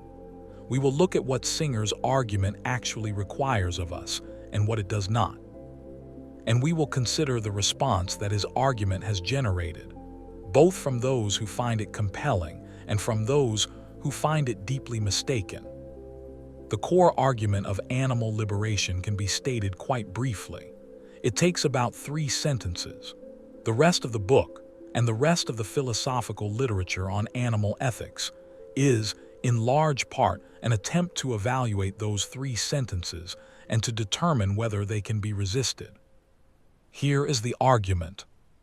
The capacity to suffer, to feel pain, to experience distress, to have one's well-being affected negatively by one's circumstances, is the criterion that determines whether a being's interests deserve moral consideration. This principle is already accepted, implicitly, by virtually everyone who thinks morally about the treatment of other human beings. Many non-human animals have this capacity. The evidence for this is overwhelming. It is found in the evolutionary continuity between human and animal nervous systems, in the behavioral responses of animals to potentially harmful stimuli, and in the physiological similarities between the pain mechanisms of humans and those of other mammals and birds. Therefore, the interests of non-human animals, specifically their interest in not suffering, must be taken into account in our moral deliberations, on the same terms as the equivalent interests of human beings. That is the argument.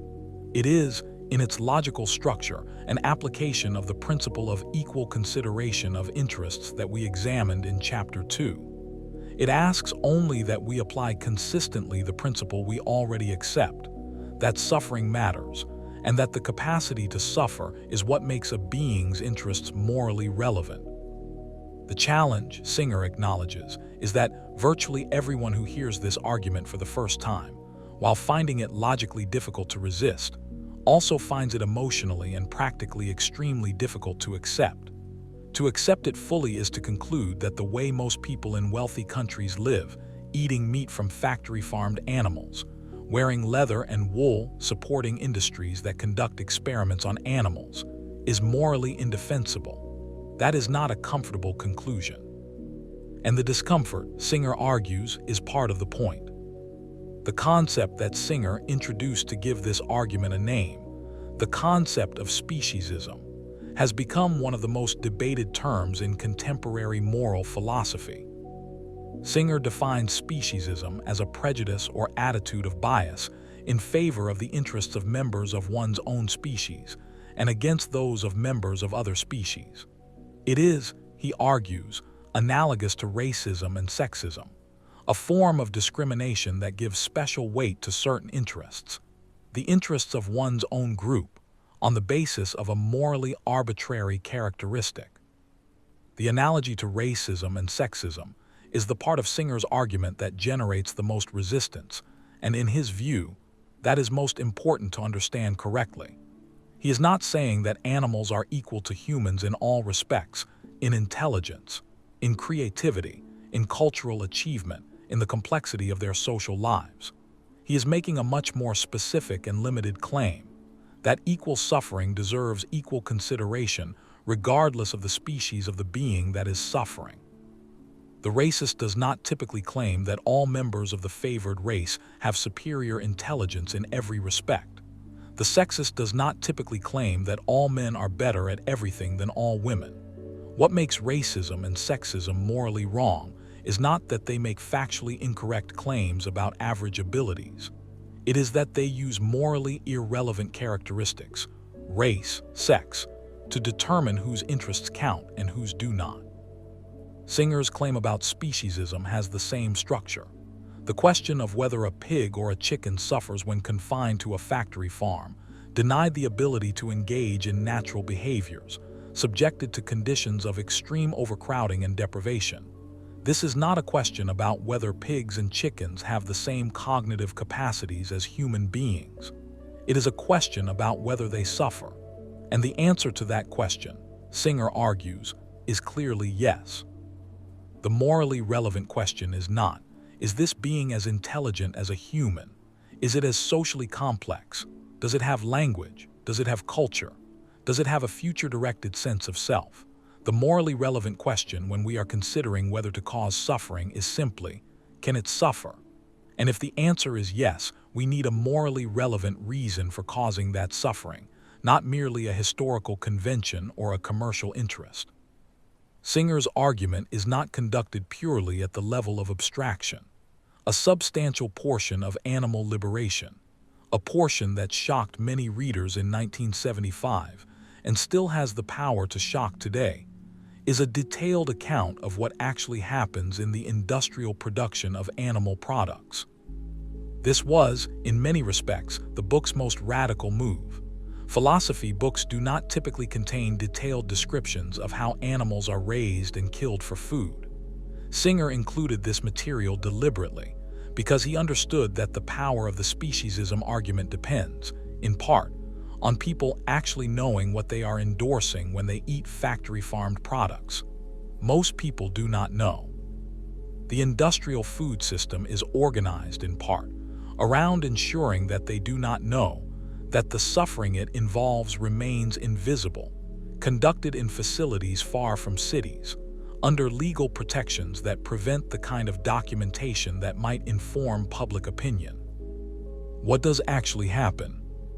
A contemporary egg-laying hen in an industrial facility spends her life in a battery cage, a metal enclosure so small that she cannot spread her wings, turn around, or engage in any of the behaviors that come naturally to her species. She shares this cage with several other hens. The floor is wire mesh. There is no nest, no perch, no access to the outdoors, no relationship with any other living being beyond the hens packed around her.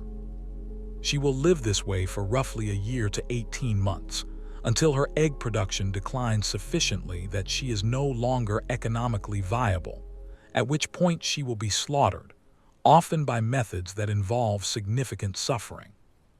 A pig in a typical industrial facility spends much of its life in a gestation crate or a farrowing crate, a metal enclosure so narrow that it cannot turn around.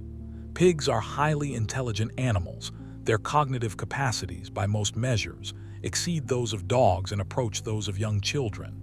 They are social animals with complex behavioral needs. In a gestation crate, they cannot satisfy any of those needs. They cannot root, forage, play, or maintain social bonds. The physical and psychological stress of their confinement produces behaviors that are recognizable in veterinary and ethological literature as expressions of severe psychological distress. A broiler chicken, a chicken raised for meat, will be slaughtered at approximately 6 to 8 weeks of age, after a life spent in a warehouse so crowded that many of the birds cannot walk without pain, in conditions that produce respiratory disease, skin lesions, and skeletal deformities as routine features of the production system. These are not exceptional cases. They are the standard conditions of industrial animal agriculture, the system that produces the vast majority of the meat, dairy, and eggs consumed in wealthy countries.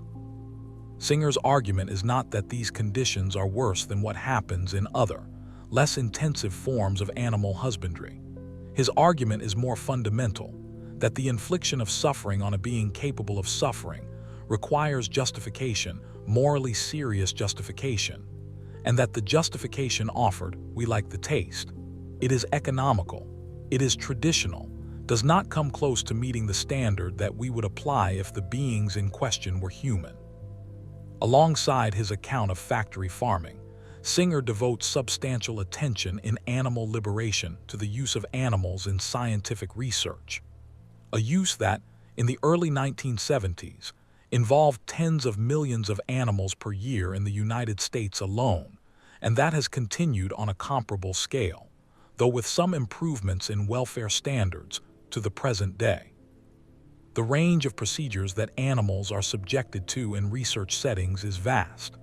At one end, there is research that involves minimal suffering, blood draws, non-invasive behavioral testing, observation studies. At the other end, there is research that involves severe and prolonged suffering, the administration of toxins, the induction of disease states, surgical procedures conducted without adequate anesthesia or with extended recovery periods, psychological experiments designed to produce states of extreme distress. Singer does not argue that all animal research is morally equivalent, or that all of it must immediately cease. His argument is more calibrated, that the interests of the animals used in research must be taken seriously in moral decision-making, on the same terms as we would take seriously the interests of human subjects. and that if we applied the standards that govern research on human beings, standards that require informed consent, that prohibit procedures that cause severe suffering without proportionate benefit, that require the use of the least harmful available alternative. Consistently, many procedures that are currently performed on animals would immediately be prohibited. He introduces a thought experiment that has become one of the most famous and most debated in the literature: the case of the marginal human. If we wish to justify performing a particular painful experiment on a mouse, we must identify a morally relevant difference between the mouse and a being whose suffering we would not be willing to cause in the same way. The obvious difference that comes to mind is cognitive. The mouse lacks the intelligence, rationality, and self-awareness of an adult human being. But there exist human beings, severely cognitively disabled individuals, for example, or infants, whose cognitive capacities are not significantly greater than those of many of the animals used in research. If cognitive capacity is the morally relevant criterion, are we willing to accept that it would be permissible to perform the same experiments on cognitively disabled humans? Almost everyone says no, but then the cognitive capacity defense fails. It cannot justify the difference in our treatment of animals versus humans, because there are humans with comparable cognitive capacities whom we would not treat in the same way. What is doing the real work is not cognitive capacity but species membership. And species membership, as Singer argues, is not a morally relevant criterion. Singer's argument has generated a large and sophisticated literature of philosophical responses. Several of the most important are worth examining here. The first response, and in some ways the most interesting, is the attempt to identify a genuine morally relevant difference between humans and animals. A difference that would justify the differential treatment without simply invoking species membership as such. The most sophisticated version of this response focuses on the moral and relational dimensions of human community. The philosopher Karl Cohen, in a widely read critique of Singer's argument, argued that rights are a feature of moral communities, communities whose members are capable of understanding and respecting moral norms, of engaging in reciprocal moral relationships, of being held responsible for their actions. Animals, Cohen argued, are not members of moral communities in this sense. They cannot enter into reciprocal obligations. They cannot understand moral norms. They cannot be held morally responsible. Therefore, they do not have the kind of moral standing that would generate rights against our treatment of them. Singer's response is characteristically direct. Cohen's argument, he points out, proves too much. Infants and severely cognitively disabled humans are also not members of moral communities in Cohen's sense. They cannot understand moral norms, enter into reciprocal obligations, or be held morally responsible. If Cohen's criterion were applied consistently, it would imply that infants and severely disabled humans also lack the kind of moral standing that generates rights. Cohen responds that we attribute rights to these humans derivatively, by virtue of their membership in the human species. But this, Singer argues, is exactly the move that needs justification. Why should species membership be the criterion for derivative moral status, rather than actual capacities? A second family of responses draws on religious and natural law traditions. From the perspective of traditional Christianity, for example, human beings have a special moral status by virtue of being made in the image of God, by virtue of having immortal souls, by virtue of their special relationship to the divine. Animals, whatever their capacities for suffering, do not have this special status. Singer's response is that these are not premises that can be shared by moral philosophers who do not accept the theological framework from which they come. In a pluralistic society, moral arguments must be made on terms that do not require acceptance of any particular religious doctrine. A third response, influential among utilitarian philosophers, accepts the general framework of Singer's argument but questions specific applications. It accepts that animal suffering matters morally, but argues that the aggregated interests of humans in having access to cheap food, in the development of medical treatments through animal research, and in the continuation of practices with deep cultural significance, outweigh the interests of the animals harmed. Singer acknowledges that this is, in principle, the right kind of response. His framework is consequentialist, and it does require that we consider all affected interests. What he denies is that the aggregate human interests in the relevant cases actually outweigh the animal interests, once both are properly measured and honestly evaluated. The pleasure of eating a piece of chicken, he argues, does not outweigh the cumulative suffering of a chicken's life in a factory farm. Beyond the philosophical objections, Singer's argument faces powerful practical challenges that deserve serious consideration. The most common practical objection is the objection from culture and tradition. Meat eating is not a recent innovation or an arbitrary commercial choice. It is woven into the culture, the religion, the social rituals, and the economic systems of virtually every human society. The moral significance of food is not merely nutritional. It is deeply tied to identity, community, celebration, and the rhythms of family and social life. To dismiss this as mere convention is to fail to understand how deeply food practices are embedded in what it means to be human. Singer takes this objection seriously. He acknowledges that the cultural significance of food is real, and that the transition away from animal products involves genuine costs, not merely the costs of different eating habits, but the disruption of cultural practices that carry real value. His response is not to dismiss the cultural argument, but to note that cultural practices have never, in the history of moral progress, been sufficient by themselves to justify the continuation of practices that cause significant suffering. Slavery was culturally embedded. The subordination of women was culturally embedded. The persecution of religious minorities was culturally embedded. The fact that a practice is culturally significant does not settle the question of whether it is morally justified. A second practical objection concerns the interests of those, particularly in the developing world, whose livelihoods depend on animal agriculture, and who may not have ready access to affordable, nutritious alternatives. Singer's argument on this objection is a luxury of the affluent. It is easy to contemplate moral vegetarianism from a position of food security and economic comfort. This is a serious objection, and Singer acknowledges its force. He does not argue that the same demands apply to a subsistence farmer in sub-Saharan Africa and to a middle-class consumer in London or New York. His argument is addressed primarily to people with choices, to the hundreds of millions of people in wealthy countries who choose daily to purchase the products of factory farming when alternative choices are available to them.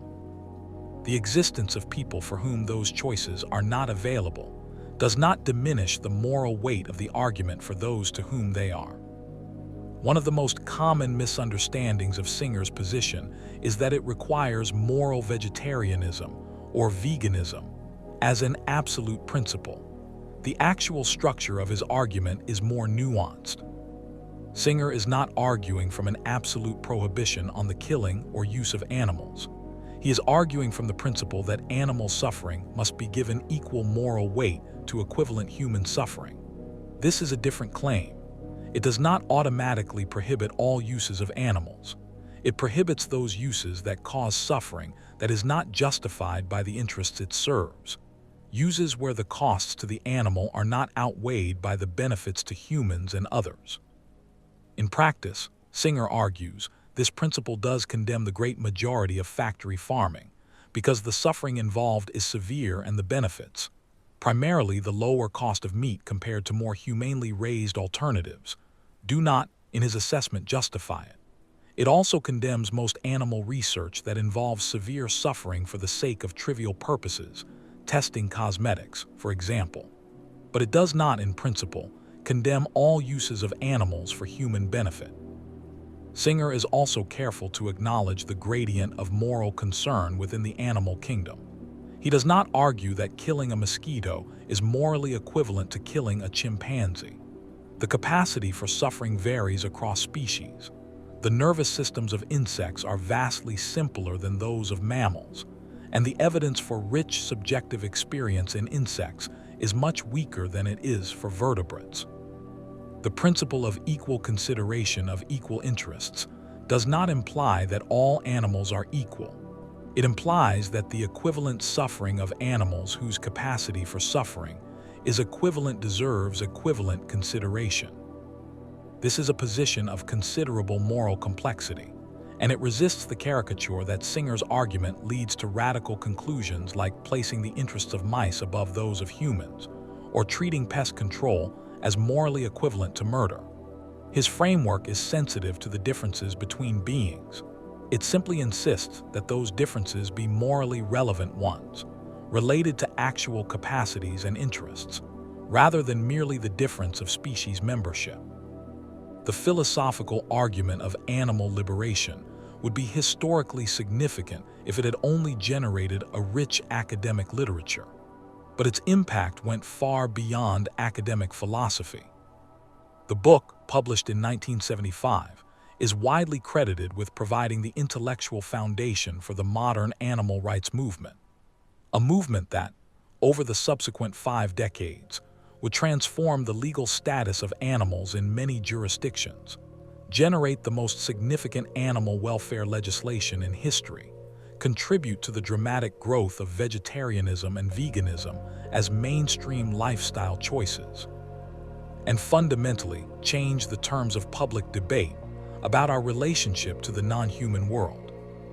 Singer has been careful, throughout his career, to maintain a distinction between two approaches to animal advocacy that are often conflated. The first is the animal rights approach, associated most prominently with the philosopher Tom Regan, which argues that animals have inherent rights, rights that cannot be traded off against human interests, and which leads to an absolute prohibition on the use of animals for human purposes, regardless of how humanely they are treated. The second is Singer's own preference utilitarian approach, which does not ground animal welfare in rights but in the equal consideration of interests, and which allows in principle for trade-offs, though not for the systematic dismissal of animal interests that characterizes current practice. Singer has sometimes expressed the view that the rights approach, while politically powerful, is philosophically less secure than his own consequentialist framework. The concept of animal rights requires a foundation that is difficult to construct rigorously without collapsing into either a claim about interests, which brings us back to Singer's framework, or a theological claim about the inherent dignity of all living things. Singer prefers to rest his argument on the more minimal, but he believes more solid, foundation of the capacity to suffer and the principle of equal consideration. Whatever the philosophical differences, both approaches contributed to a movement that achieved significant practical results. In the European Union, battery cages for egg-laying hens were banned in 2012, following decades of campaigning by animal welfare organizations that drew directly on the arguments of animal liberation and its philosophical successors. In the United States, numerous states have passed legislation banning specific forms of factory farming. The use of animals in cosmetics testing has been banned in the European Union and many other jurisdictions, and the cultural shift toward plant-based eating, which has accelerated dramatically in the 21st century, owes a significant intellectual debt to the arguments that Singer first made in 1975. Among the applications of his animal ethics framework, one that Singer has pursued with particular energy and philosophical rigor, is the case for extending full legal rights to the great apes, chimpanzees, bonobos, gorillas, and orangutans. In 1993, Singer co-edited with Paola Cavalieri a volume called The Great Ape Project, which brought together essays by leading scientists and philosophers arguing for the recognition of great apes as persons in the legal sense, entitled To Life, Liberty, and the Prohibition of Torture. The contributors to the volume drew on the extraordinary body of scientific evidence for the cognitive and emotional lives of great apes, evidence for self-awareness, for problem-solving, for emotional complexity, for long-term memory and the capacity to plan for the future, for rudimentary moral intuitions, and for the ability to learn and use human sign language to communicate.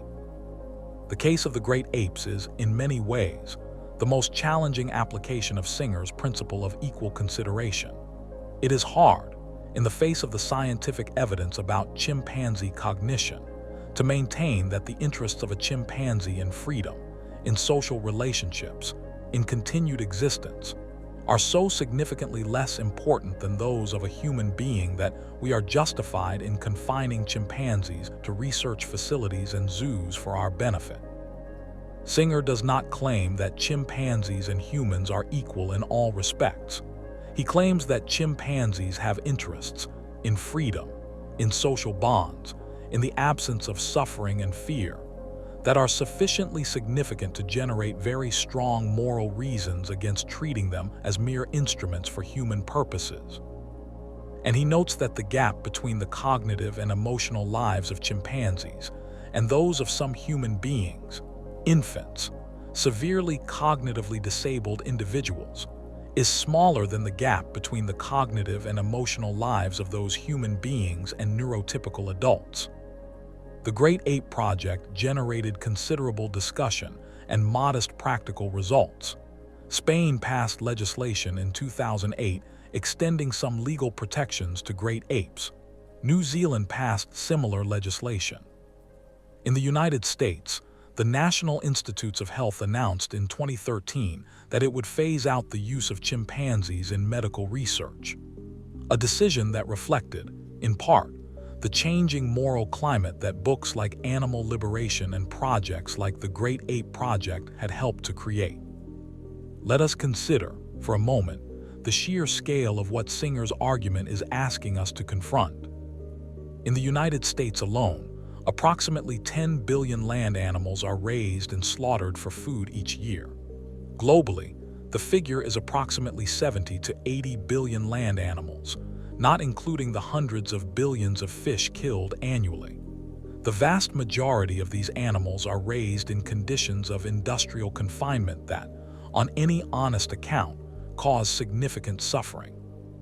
They suffer from physical confinement, from the frustration of natural behavioral needs, from disease, from the stress of transport and slaughter.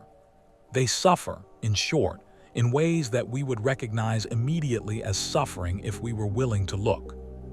Singer is asking us to look.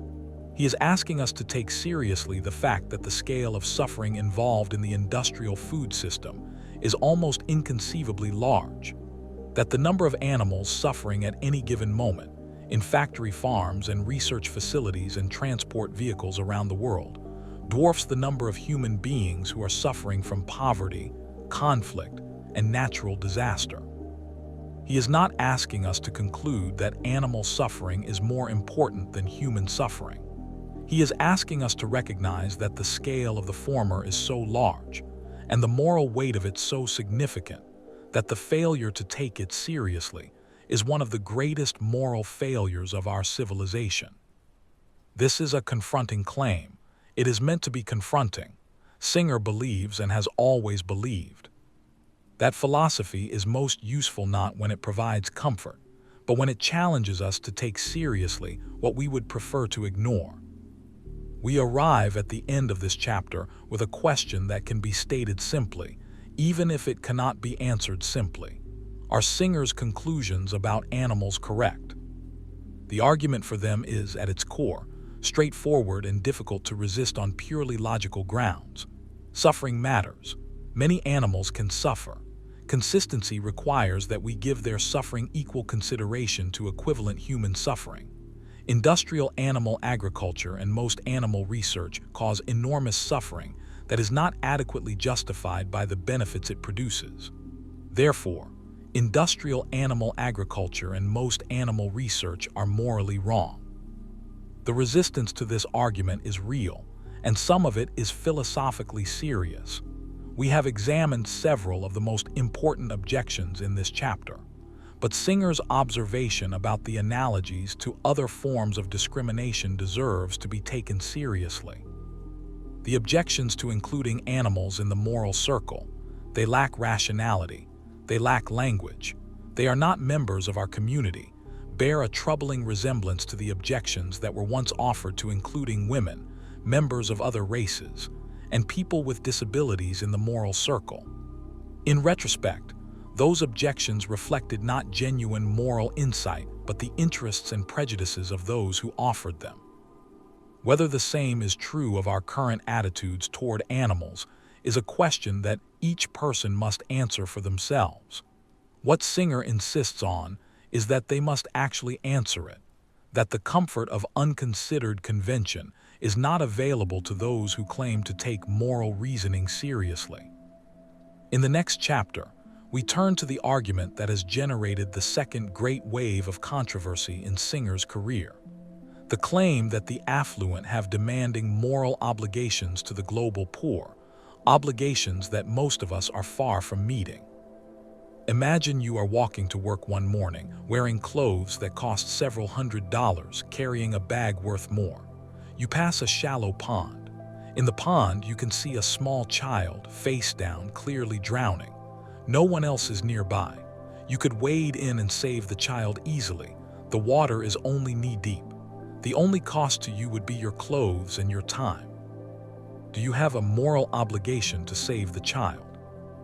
Every person asked this question, every single person, across every culture, every background, every philosophical tradition says yes. Of course you save the child. To walk past a drowning child to protect your clothes would be monstrous. It is one of the clearest moral cases imaginable. Now Peter Singer asks a second question. Right now, as you read these words, there are children dying of preventable causes: malaria, diarrhea, malnutrition, in ways that could be prevented at a cost of a few dollars per life. Organizations exist that use charitable donations to prevent these deaths with documented, measurable effectiveness. The only cost to you would be money, the equivalent of those expensive clothes, that restaurant meal, that streaming subscription. You will never meet these children. They live far away in countries you may never visit, but they are dying and you could prevent it. Do you have the same obligation? Singer's answer is yes. And following that yes, with philosophical consistency and moral seriousness, to wherever it leads, that is the subject of this chapter. Famine, Affluence, and Morality, published in the journal Philosophy and Public Affairs in 1972, is one of those rare philosophical essays whose influence extends far beyond academic philosophy. It is assigned in undergraduate ethics courses around the world. It has been reprinted in dozens of anthologies. It has been read by millions of people who are not philosophers and who encountered it not in a seminar room but in a newspaper, a book, a conversation with someone who was changed by reading it. The essay was written in response to a specific crisis, the suffering accompanying the war that created Bangladesh in 1971. Millions of people were at risk of death from hunger and preventable disease. The international response was inadequate. The wealthy world was watching. Singer's argument, condensed to its essentials: if we can prevent something very bad from happening without sacrificing anything of comparable moral importance, we ought to do it. The fact that the person suffering is far away is morally irrelevant. Distance does not diminish moral obligation. The fact that others are also failing to help is morally irrelevant. The failure of others does not excuse our own failure. Therefore, affluent people have a very strong moral obligation to donate substantially to address global poverty and suffering. The argument is deliberately provocative in its implications. Singer himself acknowledged, in the original essay, that it would require most affluent people to give far more than they currently give, far more, indeed, than what is conventionally considered generous. It would require giving until the point at which giving more would cause you to sacrifice something of comparable moral importance to what your giving prevents. For most people in wealthy countries, that point is very far from where they currently stop. Let us look more carefully at the principle that Singer articulates, because the exact formulation matters enormously for the conclusions it supports. In its stronger form, Singer's principle states, if it is in our power to prevent something bad from happening, without thereby sacrificing anything of comparable moral importance, we ought to do it. This is a demanding principle. If taken seriously, it implies that virtually all of the discretionary spending of affluent people, on holidays, luxury goods, entertainment, clothing beyond basic necessities, is morally unjustifiable, as long as that money could be used to prevent serious suffering. Singer himself advocates a somewhat weaker version.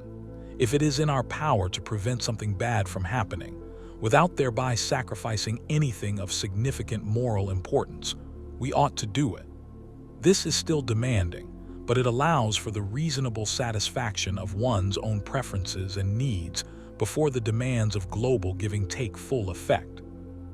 Both versions are more demanding than what most people, including most people who think of themselves as ethically serious, actually practice. Singer is aware of this. He does not claim that the standard he advocates is easily achievable. He argues that the gap between what the principle requires and what people actually do is not evidence that the principle is wrong. It is evidence of the scale of the moral failure involved in ordinary affluent life.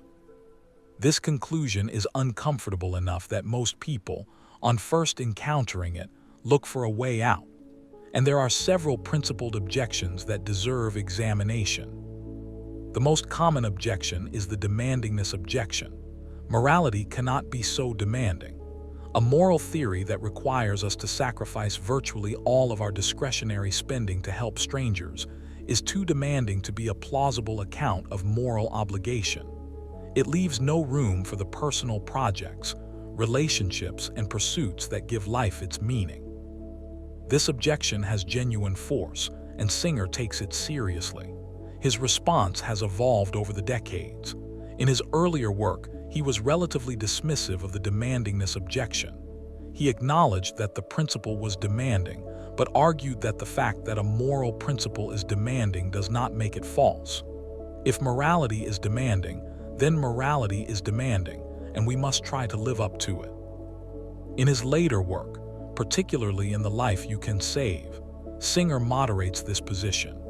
He acknowledges that asking people to give until giving would cause them to sacrifice something of comparable moral importance is, as a practical matter, not going to motivate significant behavioral change. He shifts toward a different strategy. Rather than arguing for a demanding but impractical standard, he argues for a more achievable standard, one that asks people to give a modest but significant percentage of their income, scaled to their level of affluence, while maintaining that anyone who gives at this level is doing something genuinely morally important. This is a pragmatic concession, and Singer acknowledges it as such. But he insists that the concession is strategic rather than philosophical. The deeper argument that affluent people in wealthy countries are, by the standards of consistent moral reasoning, spending vast amounts of money on their own comfort and pleasure that could prevent real suffering, remains valid even if the practical response to it is calibrated to what people can actually be motivated to do. A second important objection comes from the tradition of political philosophy associated with Robert Nozick, who argued in his influential book Anarchy, State, and Utopia that people have strong rights to the money and property they have legitimately acquired. On this view, giving to the poor is a supererogatory act, a morally praiseworthy act that goes beyond what duty requires, but it is not an obligation. You have a right to your money. Choosing not to give it away is not a moral failing. It is an exercise of your legitimate property rights. Singer's response to this objection is characteristically direct. He questions whether the affluent in wealthy countries have actually acquired their wealth through a process that is as clean as Nozick's framework assumes. The wealth of wealthy countries was built, in significant part, on histories of colonialism, exploitation, and the extraction of resources from what are now poor countries. The international trade system and the rules governing intellectual property, agricultural subsidies, and financial markets are structured in ways that benefit wealthy countries at the expense of poor ones. And within wealthy countries, the opportunities available to affluent individuals are not merely the result of their own effort and virtue. They are the result of social infrastructure, education, security, healthcare, stable institutions, built by collective effort.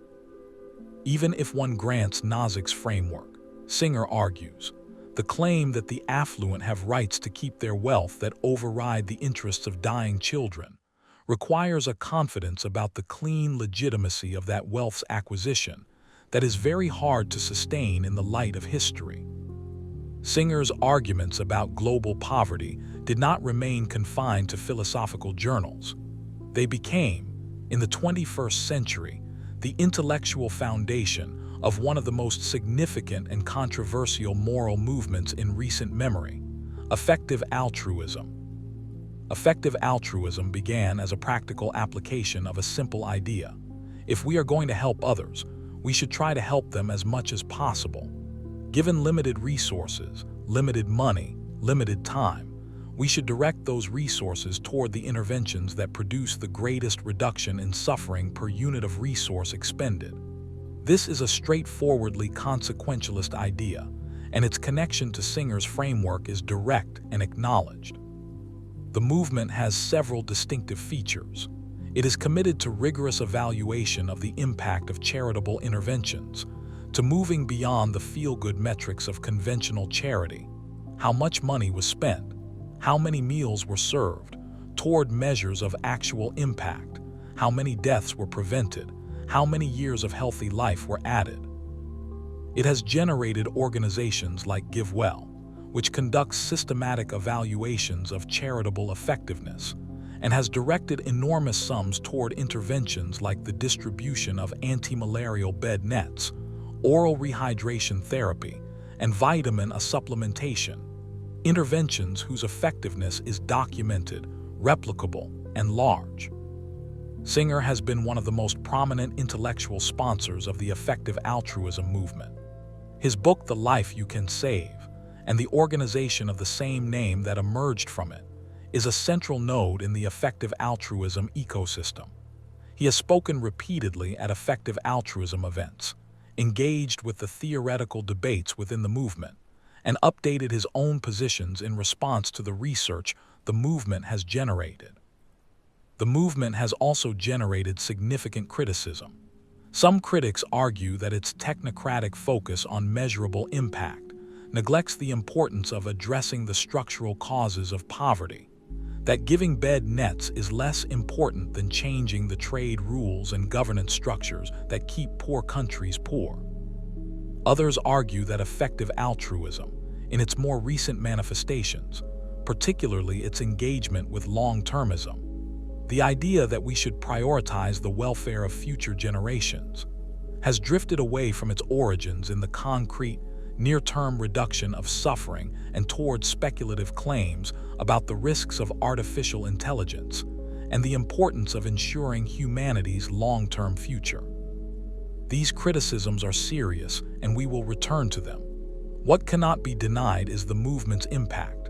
Effective altruism has changed how billions of dollars are given, has created a significant professional culture oriented toward impact, and has made the question, how can I do the most good? A live and serious question for hundreds of thousands of people who were not previously engaged with it. One of the most distinctive and practically consequential ideas to emerge from the intersection of Singer's arguments and the effective altruism movement is the concept of earning to give.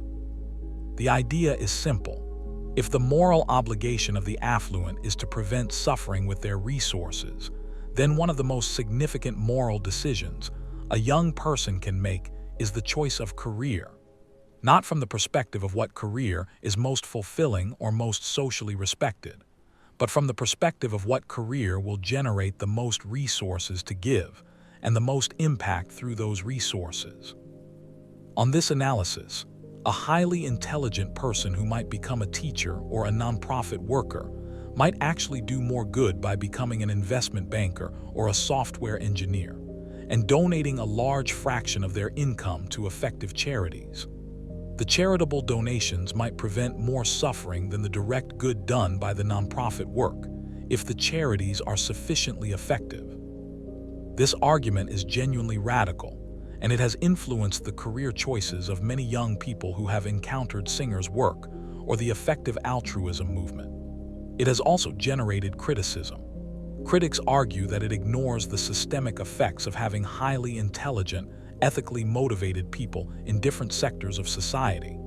It assumes that the only metric that matters is the reduction of near-term suffering, ignoring the importance of political and cultural change.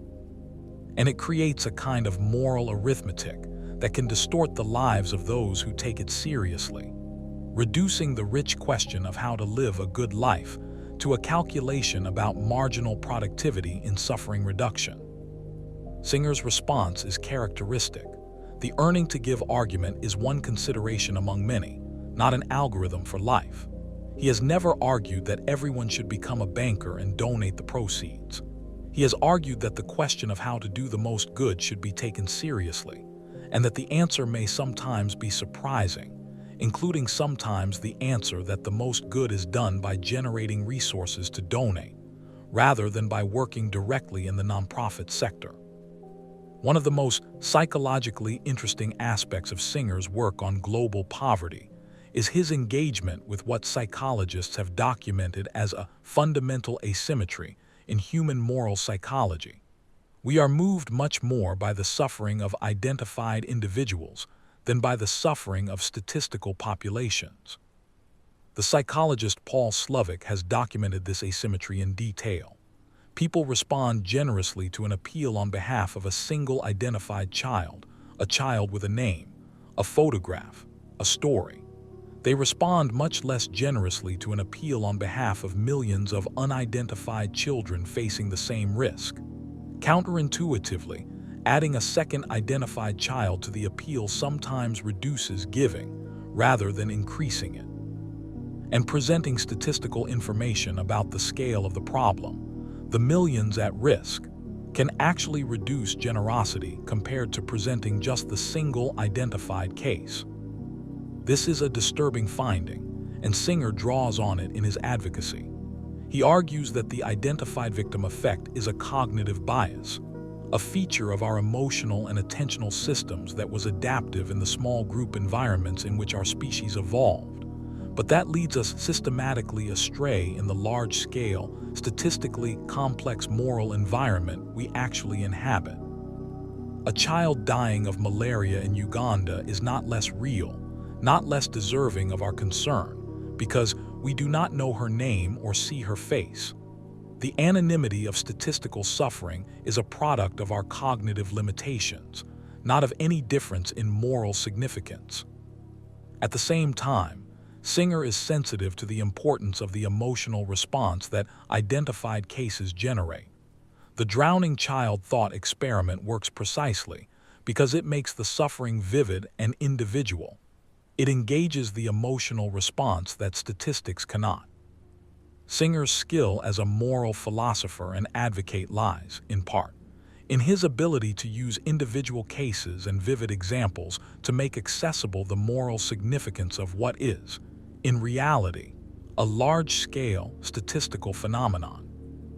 A question that inevitably arises in the context of Singer's arguments about the obligations of the affluent is, what does Singer himself actually do? Singer has been, by his own account and by the available evidence, unusually consistent in practicing what he preaches. For many years, he has given a substantial fraction of his income. At various points in his career, he has described this as between 20 and 30% to effective charities, primarily those focused on global poverty reduction and animal welfare. He does not live extravagantly. He does not own multiple properties or drive luxury cars. He is also careful not to present himself as a moral exemplar. He acknowledges that he does not give everything he could give while maintaining a comfortable life.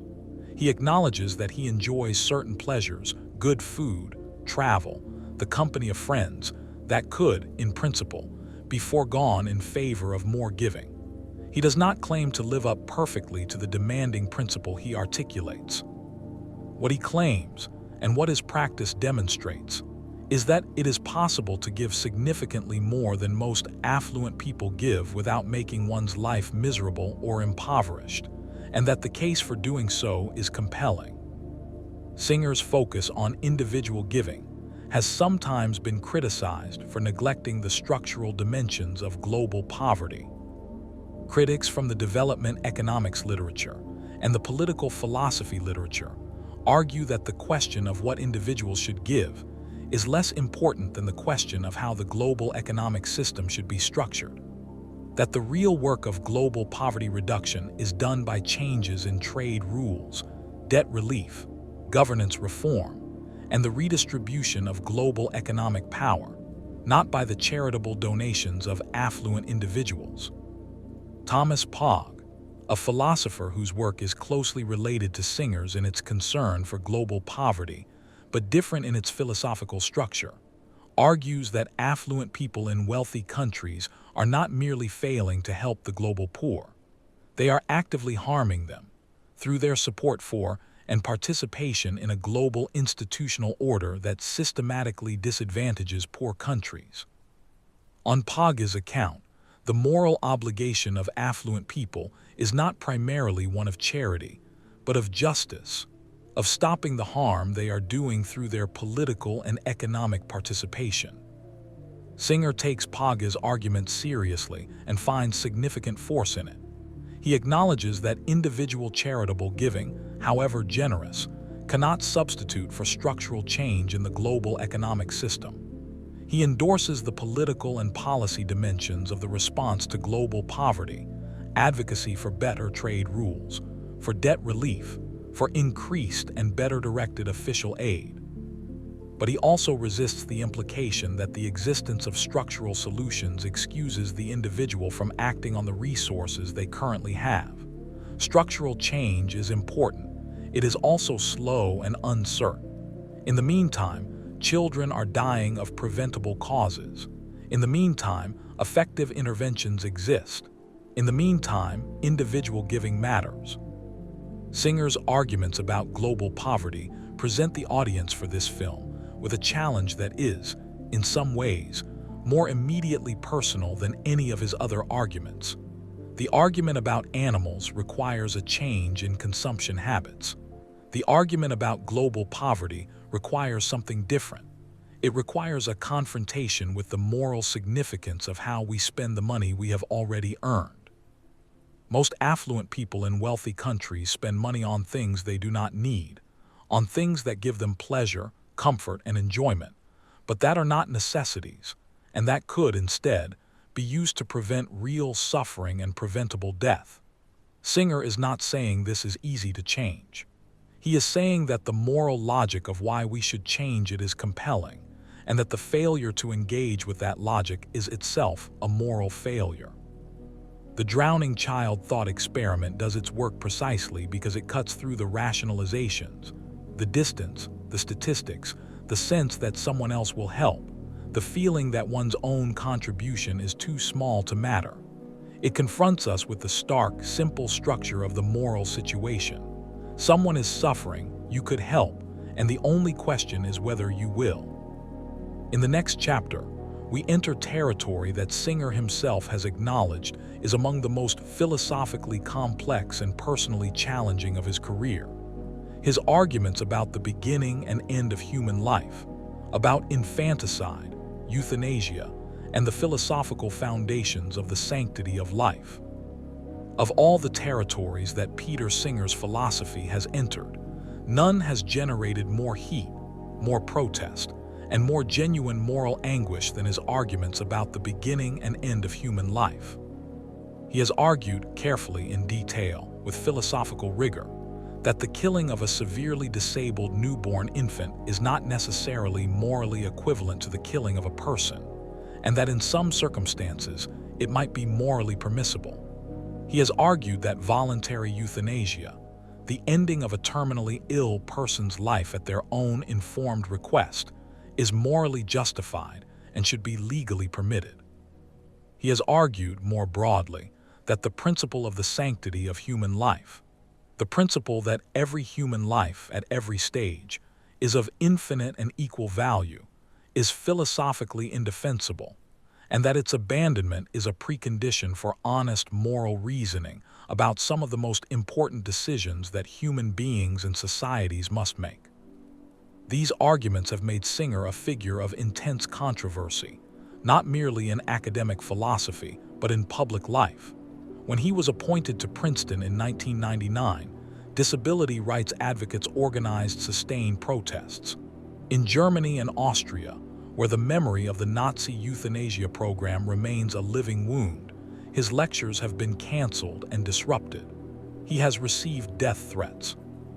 In this chapter, we will examine these arguments carefully and honestly. We will try to understand what Singer is actually claiming, which is often quite different from what his critics attribute to him, and to evaluate those claims as fairly as we can. The principle of the sanctity of human life is one of the foundational commitments of Western moral culture. It holds, in its strongest form, that every human life has infinite and equal value, that no human life can be weighed against another, traded off against other goods, or terminated without committing a moral wrong of the gravest kind. This principle has roots in both religious and secular traditions.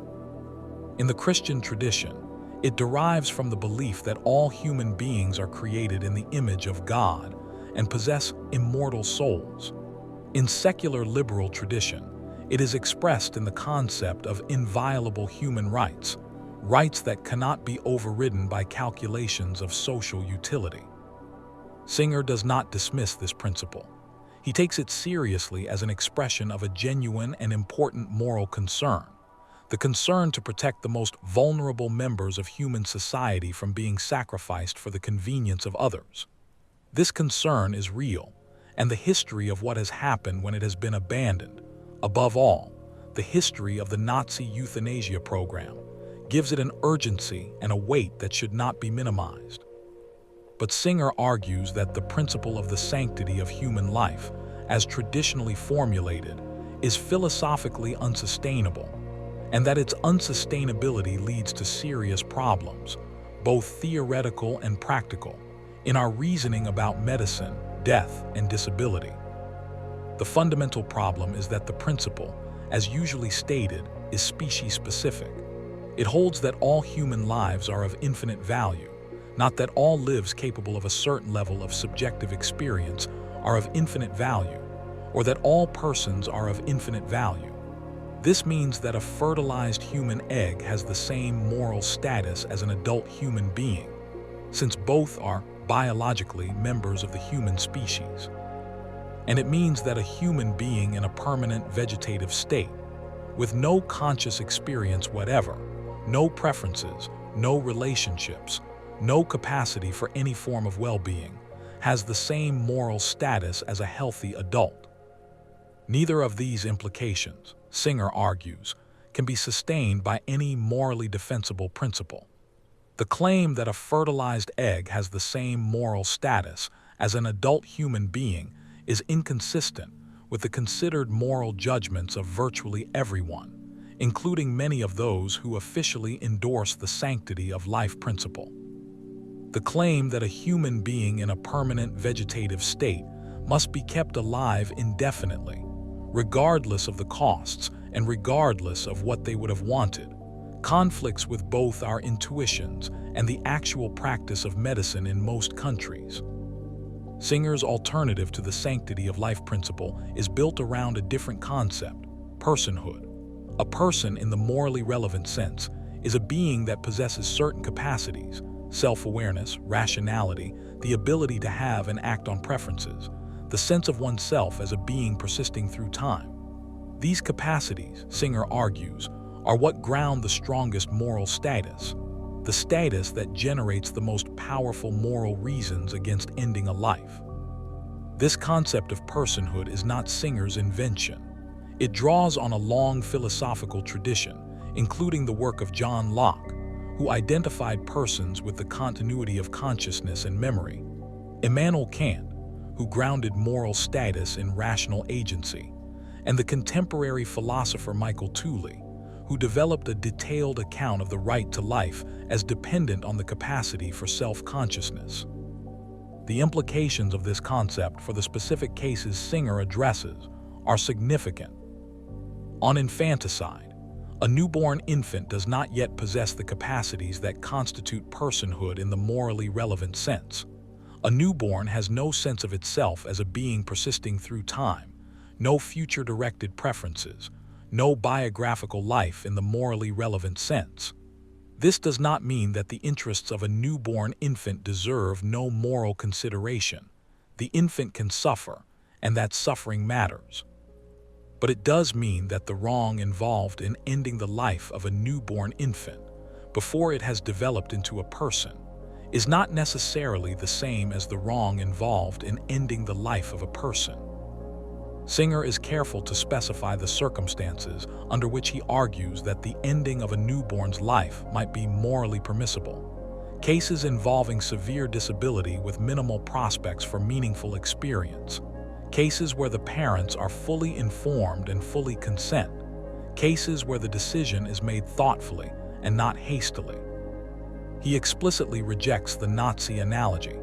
The Nazi euthanasia program was state-imposed, directed at beings who were clearly persons, and driven by ideological prejudice rather than careful ethical reasoning about the interests of the individuals concerned.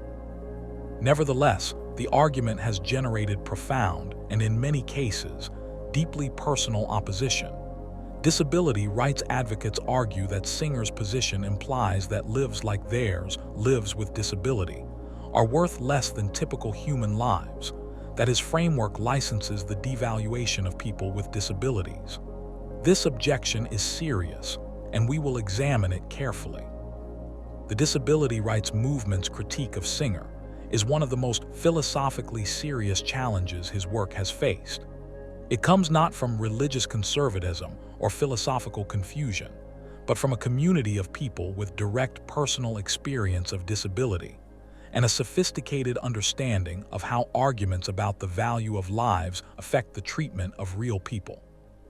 The core of the critique is this: Singer's framework, by tying the moral status of persons to cognitive and experiential capacities, implies that the lives of people with cognitive disabilities are worth less than the lives of neurotypical people. This implication, disability advocates argue, is both morally wrong and practically dangerous. It provides philosophical cover for the devaluation of disabled lives that already occurs in medical practice, in resource allocation, and in the broader culture. Adrian Ash, one of the most articulate philosophical voices of the disability rights movement, argued that Singer's framework systematically misunderstands what it is like to live with disability. Studies consistently find that people with severe disabilities report levels of subjective well-being that are not significantly lower than those of non-disabled people. That the quality of experience available to someone living with disability is not captured by the external assessments of non-disabled observers. If subjective well-being is what ultimately matters morally, then the assumption that disabled lives are of lesser value is empirically wrong, not just morally troubling. Singer's response to this critique is careful and in some ways concessive. He acknowledges the evidence about subjective well-being among people with disabilities. He acknowledges that his framework does not imply that disabled lives are of lesser value.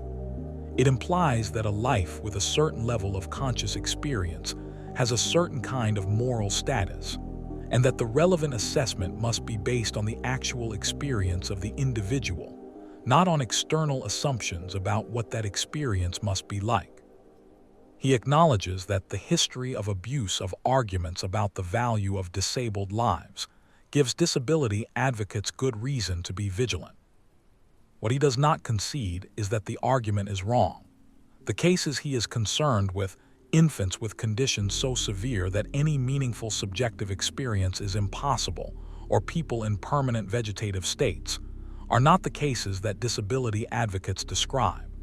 The conflation of these cases with the lives of people living with disability is, Singer argues, a mistake, though he understands why it is made and why the fear that motivates it is genuine. Singer's arguments about voluntary euthanasia, the ending of a terminally ill person's life at their own informed request, are, in many ways, less philosophically controversial than his arguments about infanticide, even though they have also generated significant opposition. The argument for voluntary euthanasia is, at its core, an argument from autonomy and from the reduction of suffering. A person who is terminally ill, who is experiencing severe suffering that cannot be adequately controlled, and who has made an informed, stable, and genuine request for assistance in dying. Such a person has the strongest possible moral claim to have that request respected. The interests that person has in a good death, in dying at a time and in a manner that they choose, without unnecessary prolongation of suffering, are real interests that deserve moral weight. The arguments against voluntary euthanasia take several forms. The slippery slope argument holds that permitting voluntary euthanasia will lead, inevitably, to the extension of euthanasia to people who have not requested it. The argument from the sanctity of life holds that deliberately ending a human life, even at the person's own request, violates a moral absolute. The argument from the interests of vulnerable people holds that the legalization of euthanasia will create pressure on vulnerable people. The elderly, the disabled, those who feel themselves a burden, to choose death when they might not otherwise do so. Singer finds the slippery slope argument empirically unsupported. The countries that have legalized voluntary euthanasia, the Netherlands, Belgium, Canada, several Australian states, have not seen the extension of euthanasia to non-voluntary cases at anything like the rate that slippery slope arguments predicted. The sanctity of life argument he has addressed. It is, he holds, philosophically untenable in its absolute form. And the argument from the interests of vulnerable people is better addressed by careful regulation and oversight than by a blanket prohibition that also denies a dignified death to people who genuinely want one. His framework endorses voluntary euthanasia when the person is competent, their decision is informed and stable, their suffering cannot be adequately addressed by palliative care, and appropriate safeguards are in place. This is not a radical or extreme position by the standards of contemporary bioethics. It is, in various forms, the position that most bioethicists and an increasing proportion of the public in wealthy countries endorse. The arguments examined in this chapter touch the deepest fears and the deepest convictions of human moral life. The fear that the most vulnerable among us will be sacrificed for the convenience of the more powerful. The conviction that every life has a value that cannot be measured and traded off. Singer does not dismiss these fears and convictions. He takes them seriously as expressions of genuine moral concerns. What he argues is that the absolute principle of the sanctity of human life, in its traditional formulation, is not the best way to protect those concerns, that a more nuanced framework, one that honestly engages with the capacities that ground moral status, can protect the genuine interests of vulnerable people while also allowing honest reasoning about situations that the absolute principle handles badly. Whether he is right is a question that no documentary film can settle. It is a question that each viewer must engage with, using the tools of careful moral reasoning that Singer has spent his career trying to provide. Is moral progress real? Is the history of human ethics a story of genuine improvement, of the gradual expansion of the community of those who count morally, the slow erosion of arbitrary exclusions, the working out of the implications of moral principles we have always, at some level, held? Or is it a story of mere change, of shifting fashions in moral sentiment, of one set of exclusions replacing another, of each generation believing itself morally superior to its predecessors, while committing its own distinctive moral failures. Peter Singer believes, with a conviction that is philosophical as well as historical, that moral progress is real. In The Expanding Circle, published in 1981, he traced the story of that progress from the narrow circle of kin and tribe to ever wider communities, and argued that the logic driving that expansion is not merely social or psychological, but rational. We are not merely becoming more empathetic, we are becoming more consistent. And becoming more consistent in moral reasoning means becoming more just. This chapter examines that argument in depth. Singer begins The Expanding Circle with a question that connects moral philosophy to evolutionary biology. How did altruism arise in a world governed by the competitive pressures of natural selection?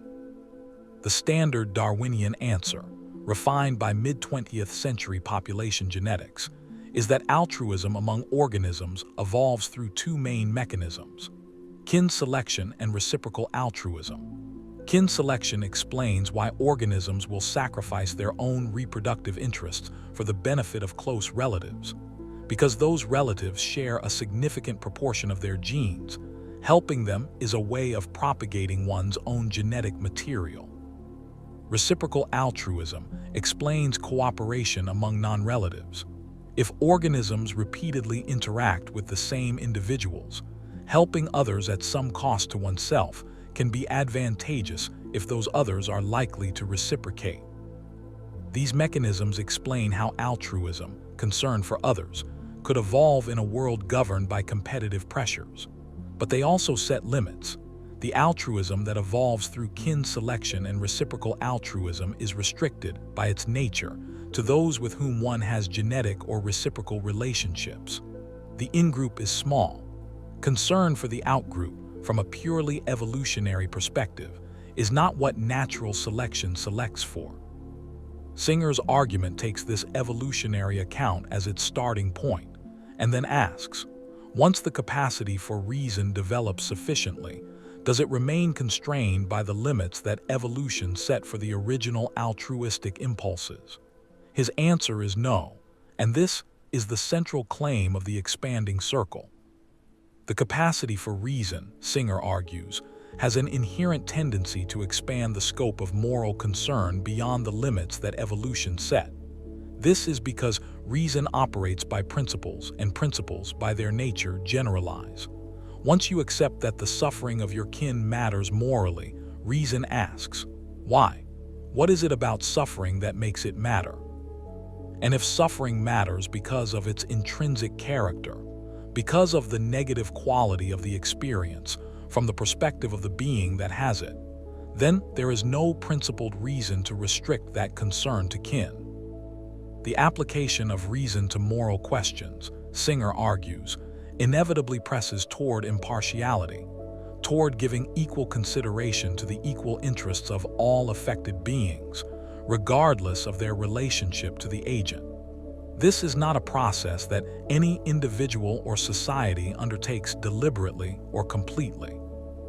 It is a slow, collective, often painful process, driven by the internal pressure of moral consistency, by the ability of excluded groups to make their suffering visible and their arguments heard, by the gradual recognition that the criteria used to justify exclusion are arbitrary. Singer traces this process through the history of Western moral thought, the extension of full moral status from free male adult citizens in ancient Athens to include women, slaves, foreigners, and eventually all of humanity, the extension of legal rights across class boundaries, the abolition of slavery, the recognition of equal rights for women, the decriminalization of homosexuality, the recognition of the rights of people with disabilities. In each case, the pattern is similar. An excluded group challenges the basis of their exclusion. The arguments offered in defense of exclusion are examined and found wanting.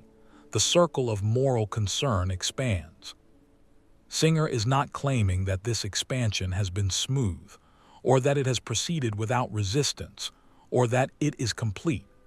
He is claiming that its direction is not arbitrary, that it reflects the pressure of moral consistency working itself out over historical time. If the historical pattern is one of expanding moral concern, driven by the logic of consistency, what are the next steps? Singer's argument implies that the expansion is not finished, that there are exclusions in our current moral practice that will come to seem, to future generations, as arbitrary and unjustifiable as the exclusions we have already abandoned. He points to two obvious candidates, animals and the global poor. Both groups have interests that our current moral practice systematically underweights. Both have been excluded from full moral consideration on the basis of characteristics, species membership, national citizenship, geographic location, that cannot be morally justified by the standards of consistent reasoning. Both are, in his view, the test cases for the moral progress of the current generation. Singer also points to the interests of future generations, the people who will inhabit the earth after we are gone, as a moral consideration that our current practice systematically neglects. We are consuming resources, generating pollution, and altering the climate in ways that will cause enormous harm to future generations. But future generations have no vote, no political power, no ability to hold us accountable for our choices. In the absence of political representation, the only force that can give their interests any weight in our deliberations is moral argument. The argument that their suffering, though it has not yet occurred, deserves as much consideration as the suffering of those currently alive. The expanding circle argument is, in many ways, Singer's most optimistic contribution to moral philosophy. It argues that the direction of moral history, despite all its reversals and catastrophes, has been toward greater inclusion and more consistent respect for the interests of all beings capable of suffering.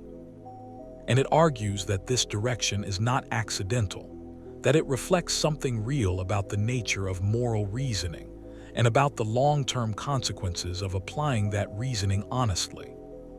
The argument has been criticized from several directions. We will examine those criticisms in Chapter 9, but its basic structure is compelling, and its practical implications are urgent. If moral progress is real, and if the current treatment of animals and the global poor is as morally unjustifiable as the historical treatment of women and enslaved people, then the moral work of our generation is clear, even if the path toward it is long and difficult. In the next chapter, we turn to one of the most pressing applications of Singer's framework to the problems of the present: the ethics of climate change, environmental destruction, and our obligations to the non-human world and to future generations. Climate change is, by any measure, one of the most important moral challenges in human history.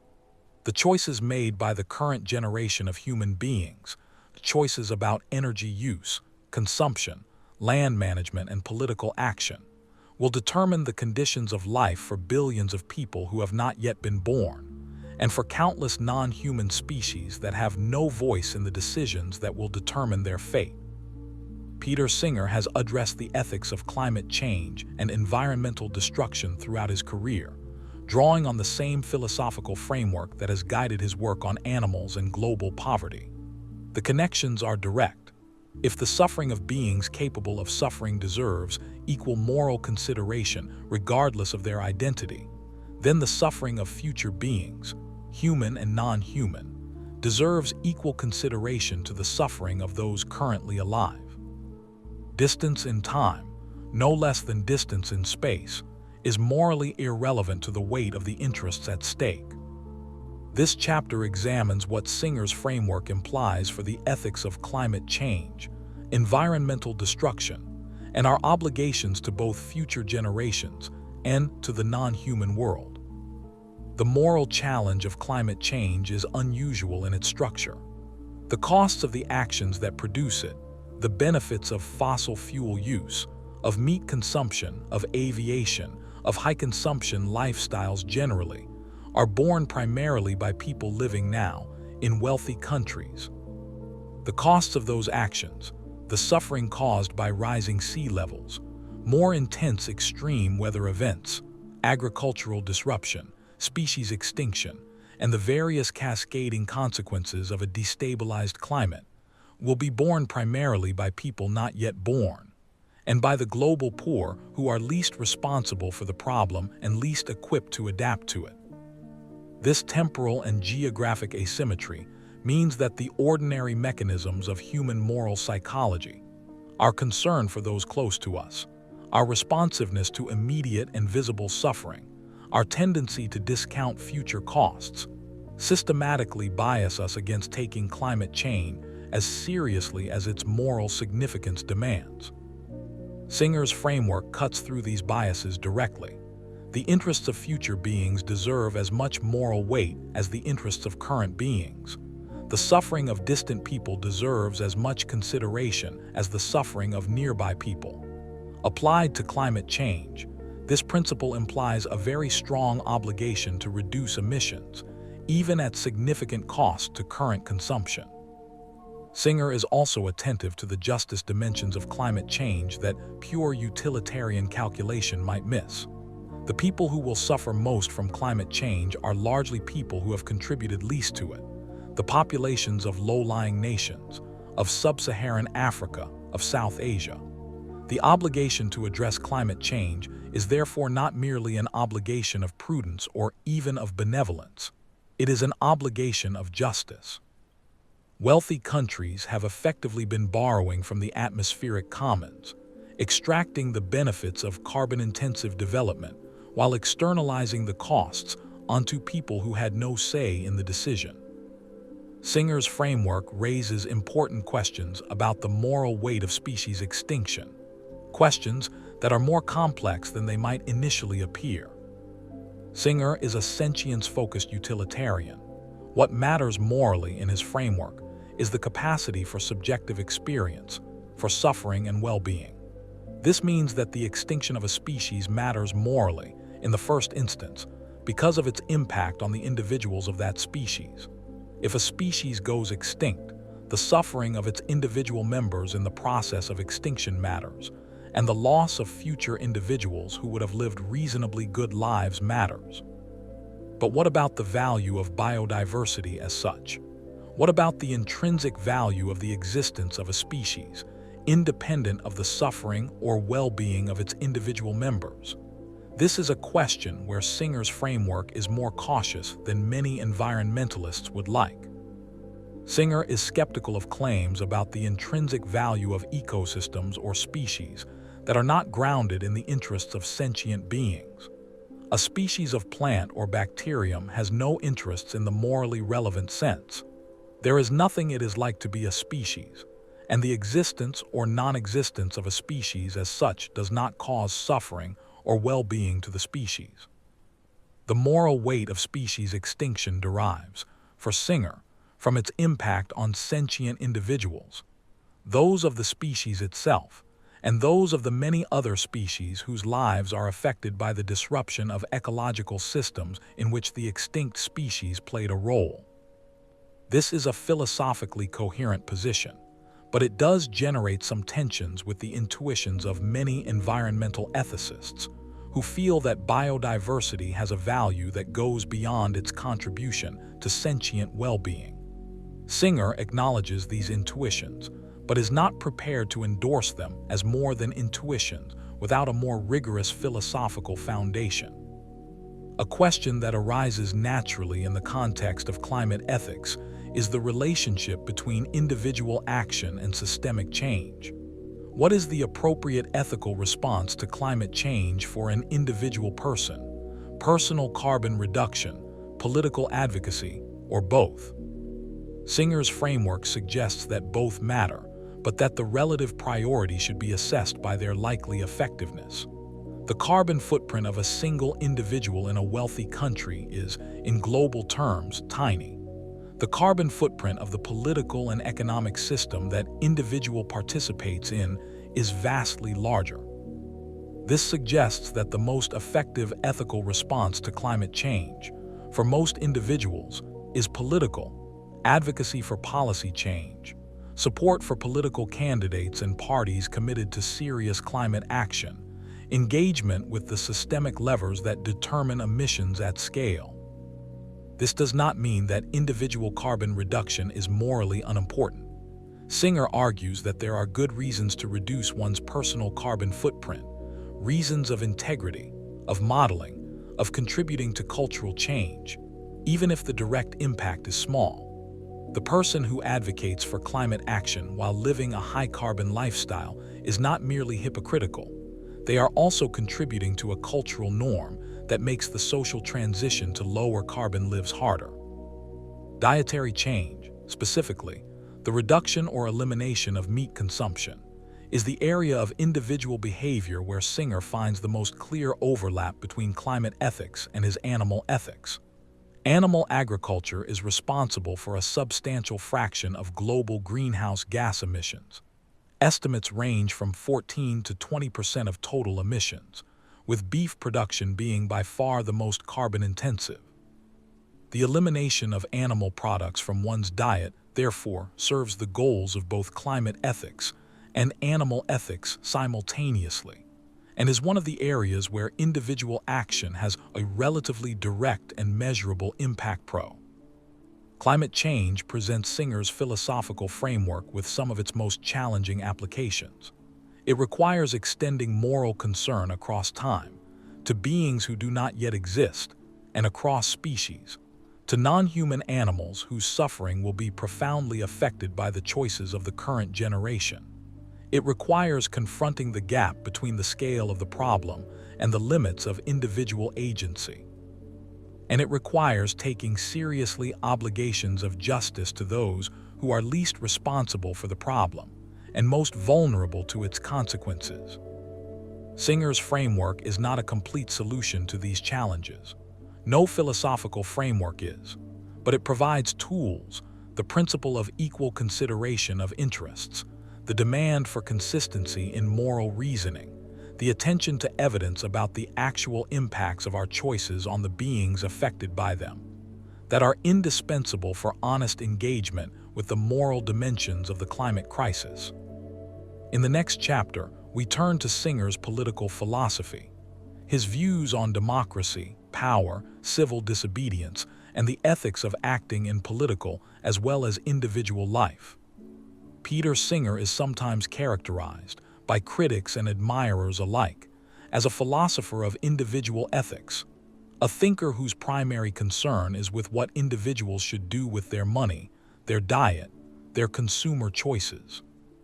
This characterization is not entirely wrong, but it misses an important dimension of his work: his sustained engagement with the ethics of political life, with the nature and limits of democratic authority, and with the conditions under which individuals are justified in breaking the law in the name of justice.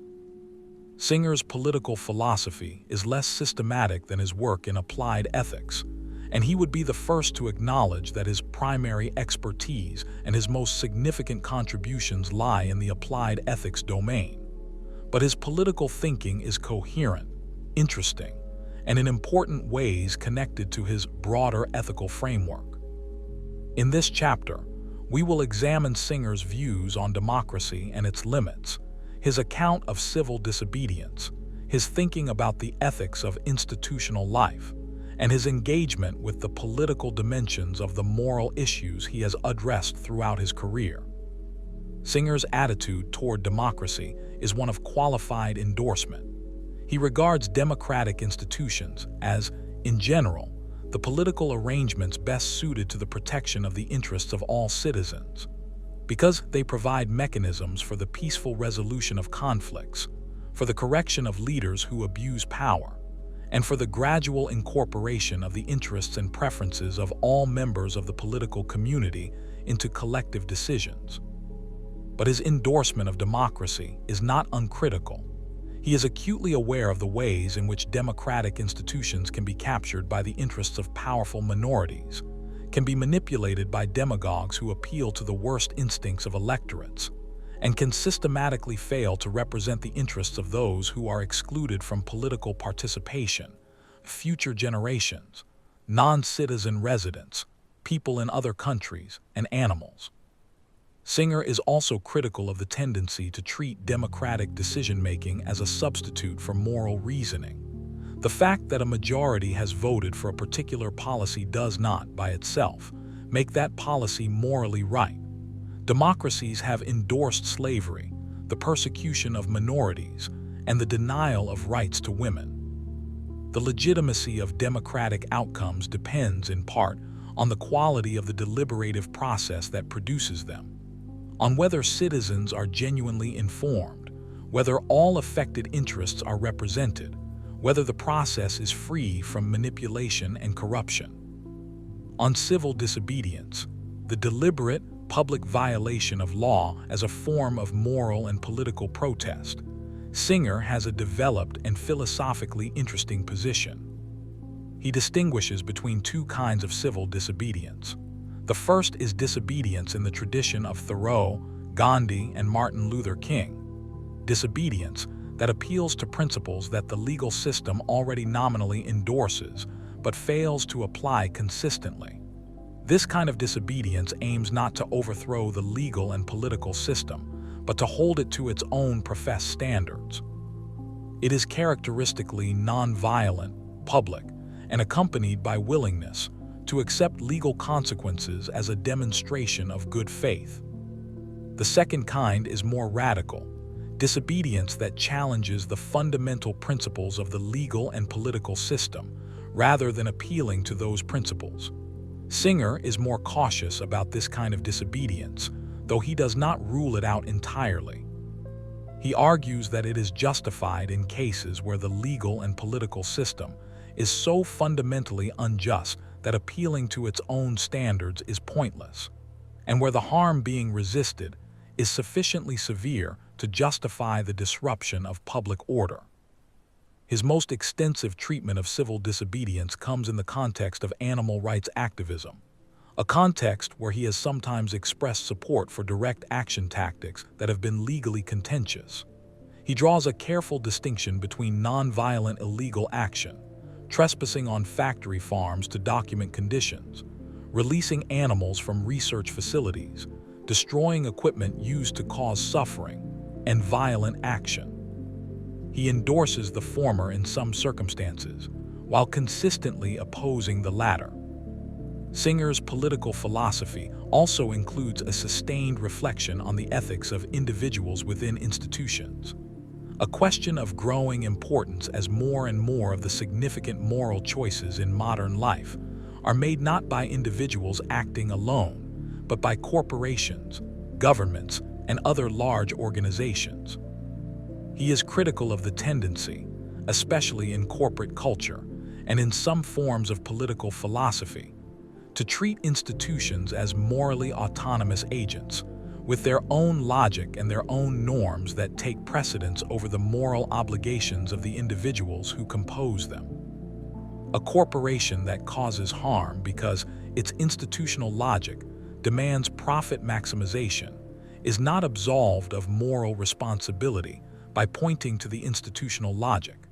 The individuals who make the decisions that cause the harm bear moral responsibility for those decisions. At the same time, Singer is attentive to the structural constraints that individuals and institutions face. A single employee cannot unilaterally change the direction of a large corporation. A single politician cannot unilaterally change the policies of a government.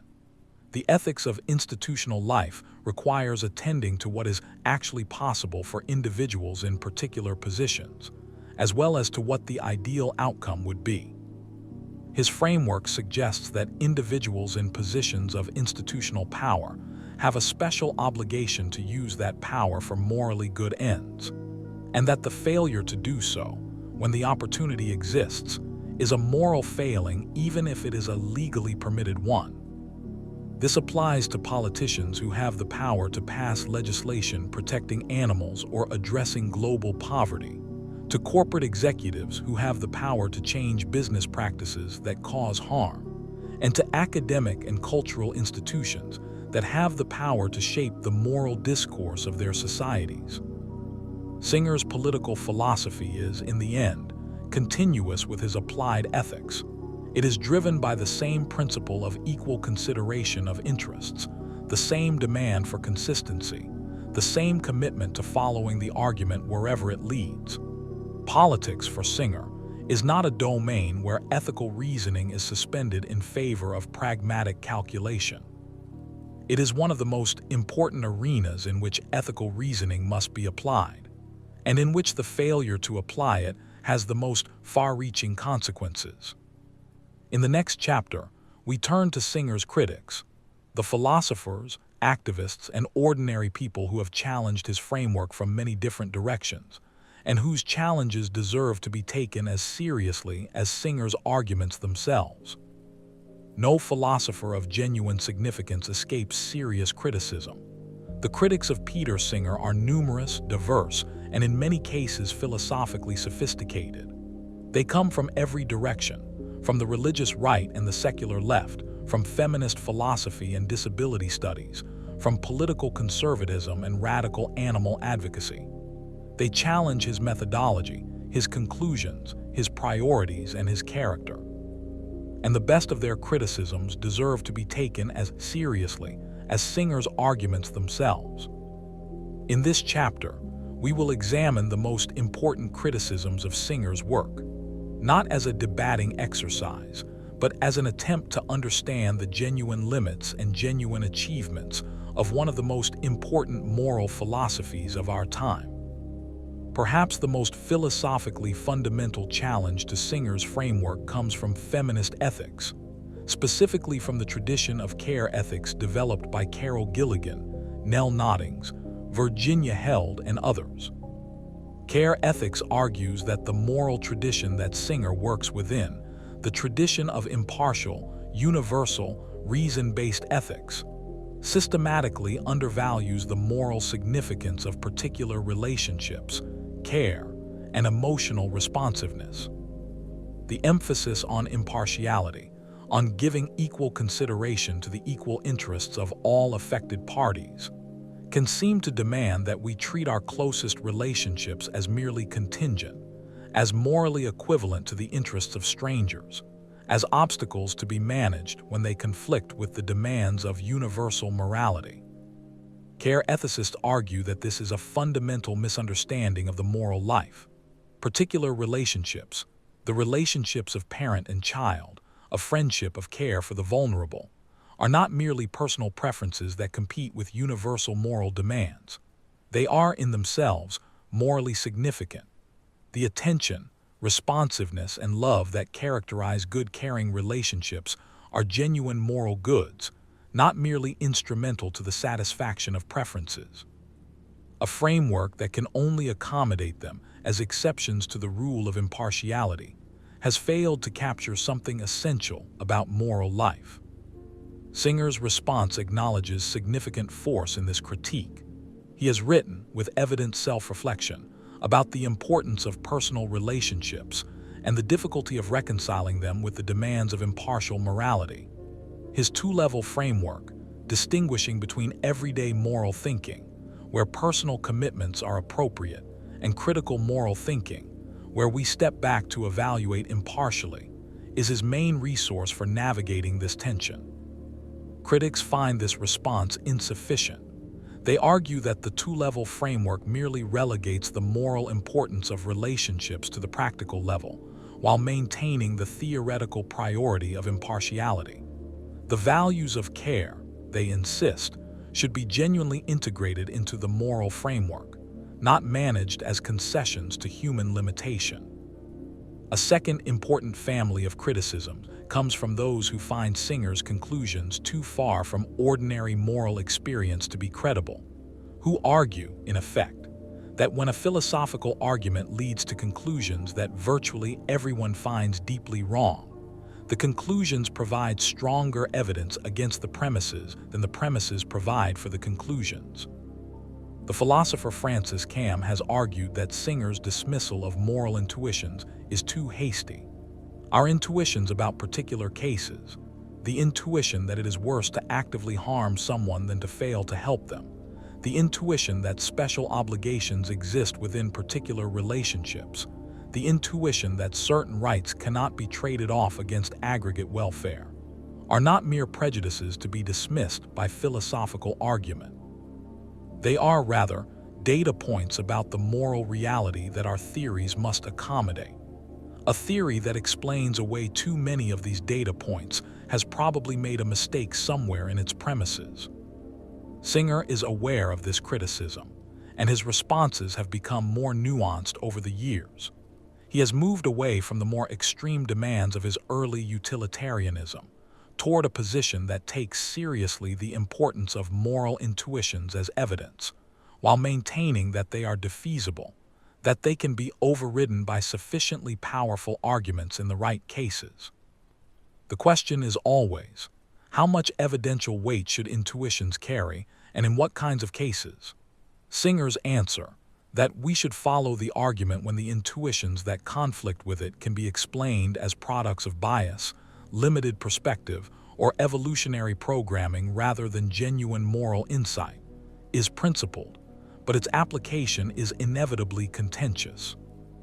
Religious critics of Singer, who are among his most vocal opponents, challenge the secular, naturalistic framework within which his moral philosophy operates. For those who believe that morality is grounded in divine command, or in natural law, or in the special dignity that all human beings possess by virtue of being created in the image of God, Singer's consequentialist framework misses what is most important about moral life.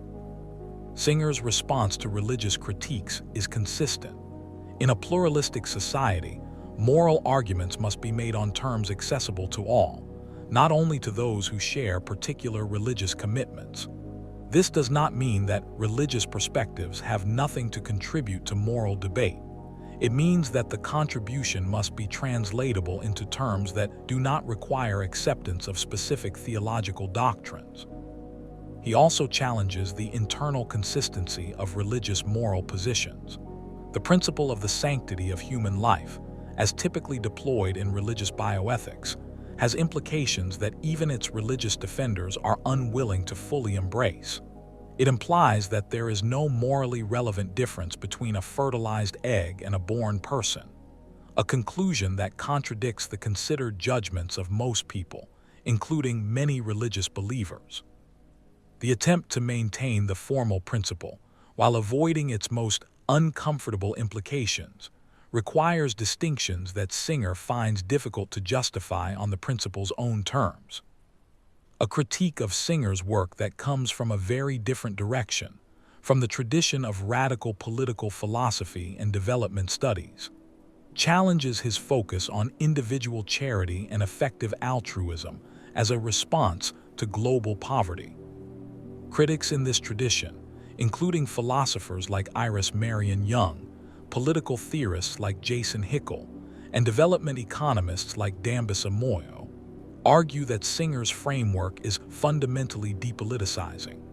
By framing global poverty as a problem to be solved by the charitable giving of affluent individuals, it deflects attention from the structural causes of poverty, the trade rules, the debt structures, the colonial legacies, the governance arrangements that keep poor countries poor and wealthy countries wealthy. More pointedly, they argue that effective altruism can serve the ideological function of allowing wealthy people in wealthy countries to feel that they are doing something about global poverty, while continuing to support the political and economic systems that produce it. The billionaire who donates to effective charities while lobbying against fair trade rules or supporting tax policies that drain resources from poor countries is not, on this account, a moral exemplar. They are, if anything, using charity as a way of managing the symptoms of a system they benefit from. Singer takes these criticisms seriously and has engaged with them at length. He acknowledges that structural change is essential, that individual charity cannot substitute for justice, and that the political dimensions of global poverty require political responses. His defense of individual charitable giving is not that it is sufficient, but that it is the responsibility of each individual to use the resources they currently have to reduce suffering, while also supporting the political changes that would make individual charity unnecessary.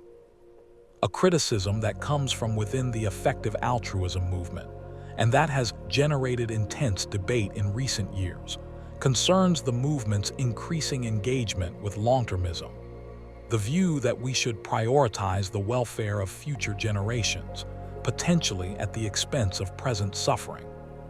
Some long-termist thinkers associated with the effective altruism movement have argued that the most important moral priority is ensuring that humanity's long-term future is positive, which requires, above all, avoiding catastrophic risks that could either destroy human civilization or permanently curtail its potential. On this view, risks from artificial intelligence, from engineered pandemics, or from other sources of existential catastrophe deserve more moral attention and more charitable resources than the immediate suffering of currently existing people and animals. Singer has been cautious about long-termism. He accepts that the interests of future generations deserve moral consideration. This is central to his arguments about climate change. But he is skeptical of the more extreme versions of long-termism, which seem to him to involve a degree of speculation about the long-term future that undermines the basis for confident moral action. We know with high confidence that bed nets prevent malaria. We know with much lower confidence what the long-term effects of current AI development will be. The epistemic asymmetry between near-term and long-term consequences should, Singer argues, give us reason to weight evidence-based near-term interventions more heavily than speculative long-term ones. This debate within effective altruism reflects a genuine philosophical tension in Singer's own framework.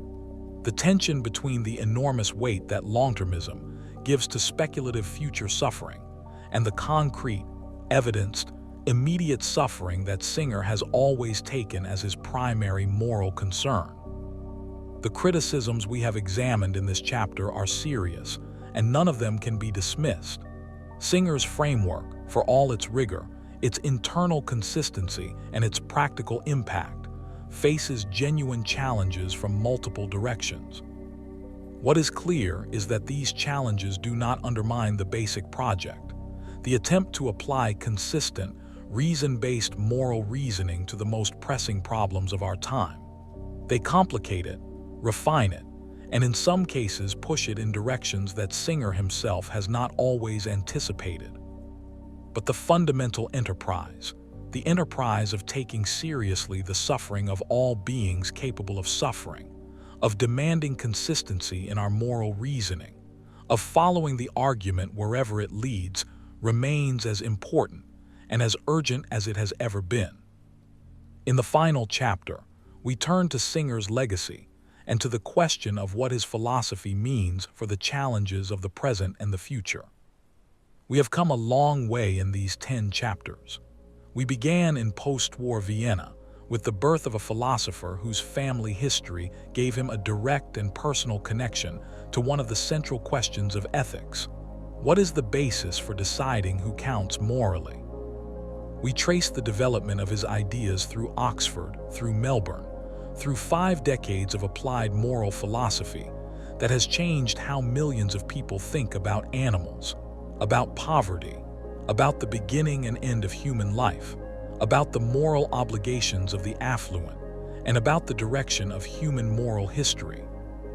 We end in the present, in a world that Peter Singer could not have fully anticipated when he published Animal Liberation in 1975. A world whose moral challenges are in some ways more complex and more urgent than those he first addressed, and a world that is, in part, a product of the ideas he has spent his life developing. This final chapter is an attempt to assess that legacy, to ask what Singer's philosophy has accomplished, where it has fallen short, and what it has to offer for the moral challenges of the decades ahead. The accomplishments are real, and they are large.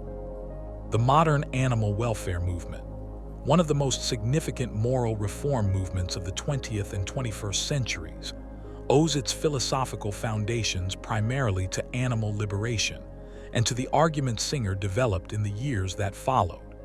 Before Singer, the moral status of animals was almost entirely ignored in academic philosophy and public discourse. After Singer, it became impossible to ignore. The question of how we treat the billions of non-human animals who share the planet with us entered the mainstream of moral and political debate in ways that have produced real, if inadequate, changes in law, policy, and culture.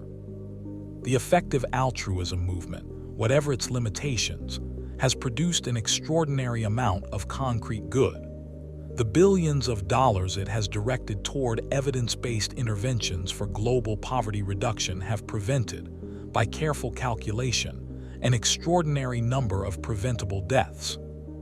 The cultural shift toward thinking rigorously and empirically about charitable effectiveness, toward asking, what is the best way to do good, rather than what makes me feel good about giving, represents a genuine moral advance.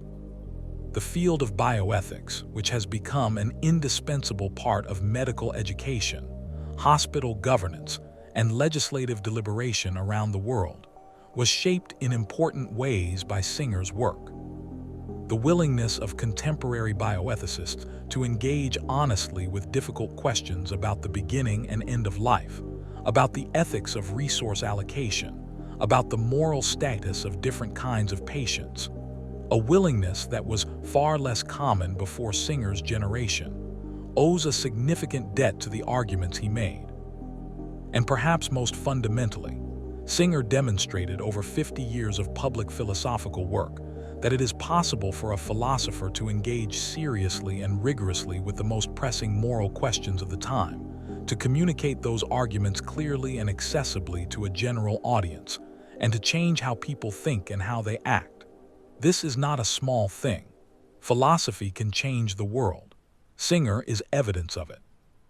Among the new moral challenges that Singer has begun to engage with in the most recent phase of his career, artificial intelligence presents some of the most profound and the most philosophically unfamiliar. The question of AI and moral concern has two dimensions for Singer's framework. The first concerns the possibility of AI systems that are capable of subjective experience, of suffering, or of something analogous to preference satisfaction. If such systems exist or come to exist, Singer's framework implies that their interests deserve moral consideration on the same terms as the interests of other sentient beings. This is not a question Singer takes lightly.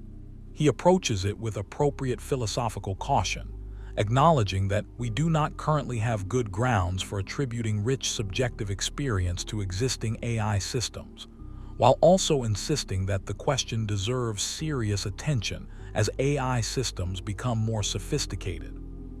The second dimension concerns the use of AI to advance the moral causes Singer has championed throughout his career.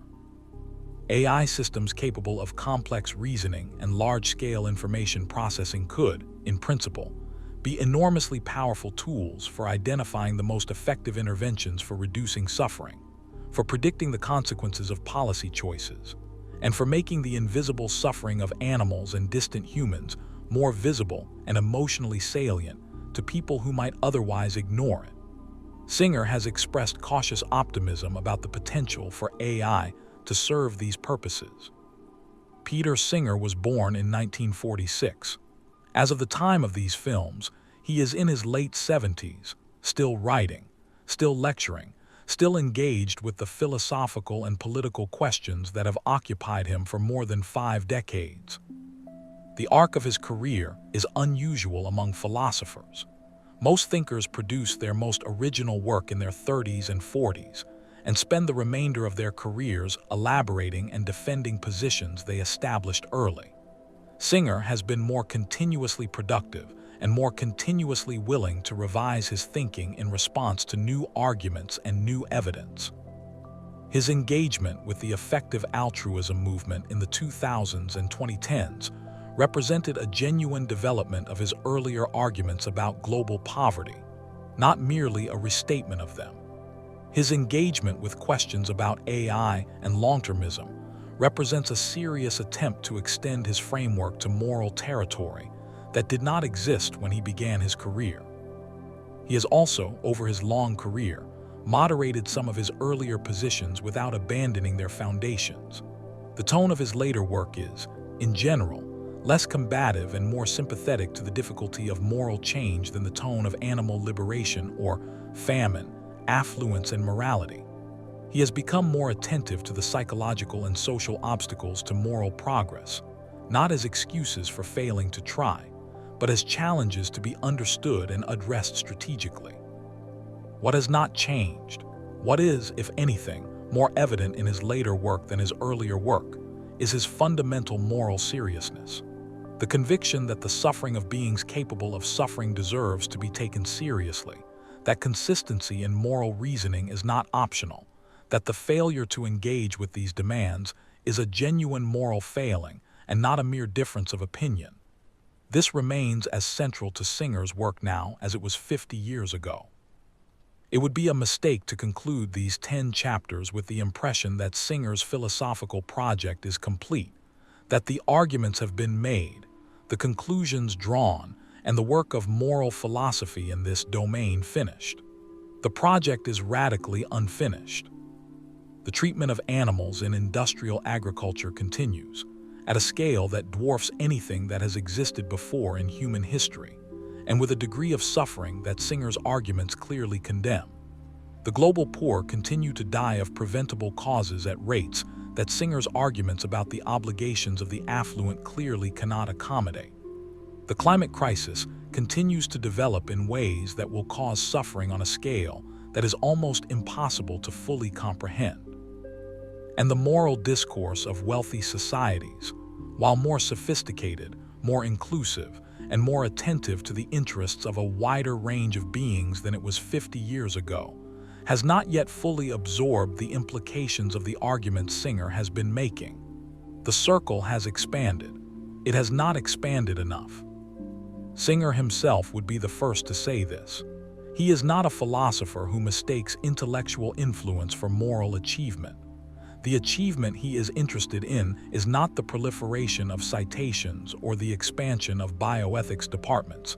It is the reduction of suffering. By that measure, the project is very far from complete.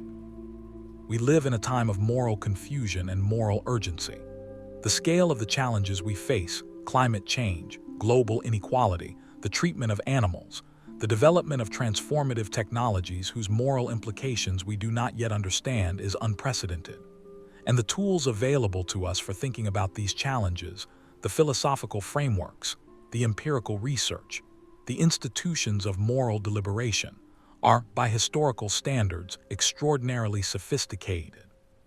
Singer's philosophy offers several things that seem to us particularly valuable in this context. It offers a framework, a set of principles, equal consideration of interests, the requirement of consistency, the focus on suffering and preference satisfaction, that can be applied to new moral challenges as they arise, without requiring ad hoc revision of the theory for each new case. Moral philosophy, like any systematic inquiry, is most valuable when it provides tools that generalize. When the framework developed to address one problem turns out to be illuminating about problems that were not anticipated when the framework was designed. It offers a method, the demand for consistency, the insistence that we cannot make exceptions for ourselves or our group without identifying genuinely relevant differences, is perhaps the most powerful and most universally applicable tool in Singer's philosophical kit. It is a tool that can be used, and has been used, to challenge moral positions from every direction on the political and ideological spectrum. It offers a standard, the standard of taking seriously the suffering of all beings capable of suffering, regardless of their species, their nationality, their cognitive capacities, or their geographic relationship to us. This standard is demanding. It is also, Singer argues, simply what it means to take morality seriously. It is not an exotic or arbitrary requirement. It is the minimal demand of consistency applied to the moral beliefs that most people already hold. And it offers a model, a model of what it looks like to be a public intellectual who takes moral philosophy seriously, who writes clearly, who engages honestly with criticism, who is willing to follow the argument wherever it leads, who acknowledges their own failures to live up to their principles while maintaining that the principles are right. We began these 10 chapters with a question that Peter Singer has been asking, in one form or another, for 50 years. What is the actual basis for deciding who counts morally? It is a question that becomes more urgent, not less, as our technical capacities expand. As we develop the ability to create and destroy life on a larger scale, to alter the conditions of experience for a wider range of beings, to cause suffering or prevent it at distances, and at levels of abstraction that our moral intuitions were not designed to navigate. It is a question that Singer has not fully answered. No philosopher has fully answered it, and it may be that no single answer can be given. But the question has been asked more clearly, more consistently, and more consequentially by Singer than by any other philosopher of his generation. The asking of the question is itself a moral achievement. It changes what can be ignored and what cannot. It changes what we have to say when we choose to cause suffering, and to whom we have to say it. It changes the terms of the moral conversation that societies must have with themselves about how they treat the beings, human and non-human, present and future, whose lives are affected by their choices. In the end, that may be the most important thing that philosophy can do: change the terms of the conversation, make certain choices impossible to make without confronting what they actually mean, insist that the question of who counts and why cannot be answered by convention or tradition, or the comfortable assumption that things have always been this way, and so they must be right. Peter Singer has been insisting on that for 50 years. The argument is not finished. It may never be finished. But it is more important than ever that we keep having it. We leave you with a thought that Peter Singer himself has often used to close his lectures and his writing. The facts about the world, the scale of animal suffering, the scale of preventable human death, the trajectory of the climate, the direction of moral history, are available to anyone who chooses to look at them.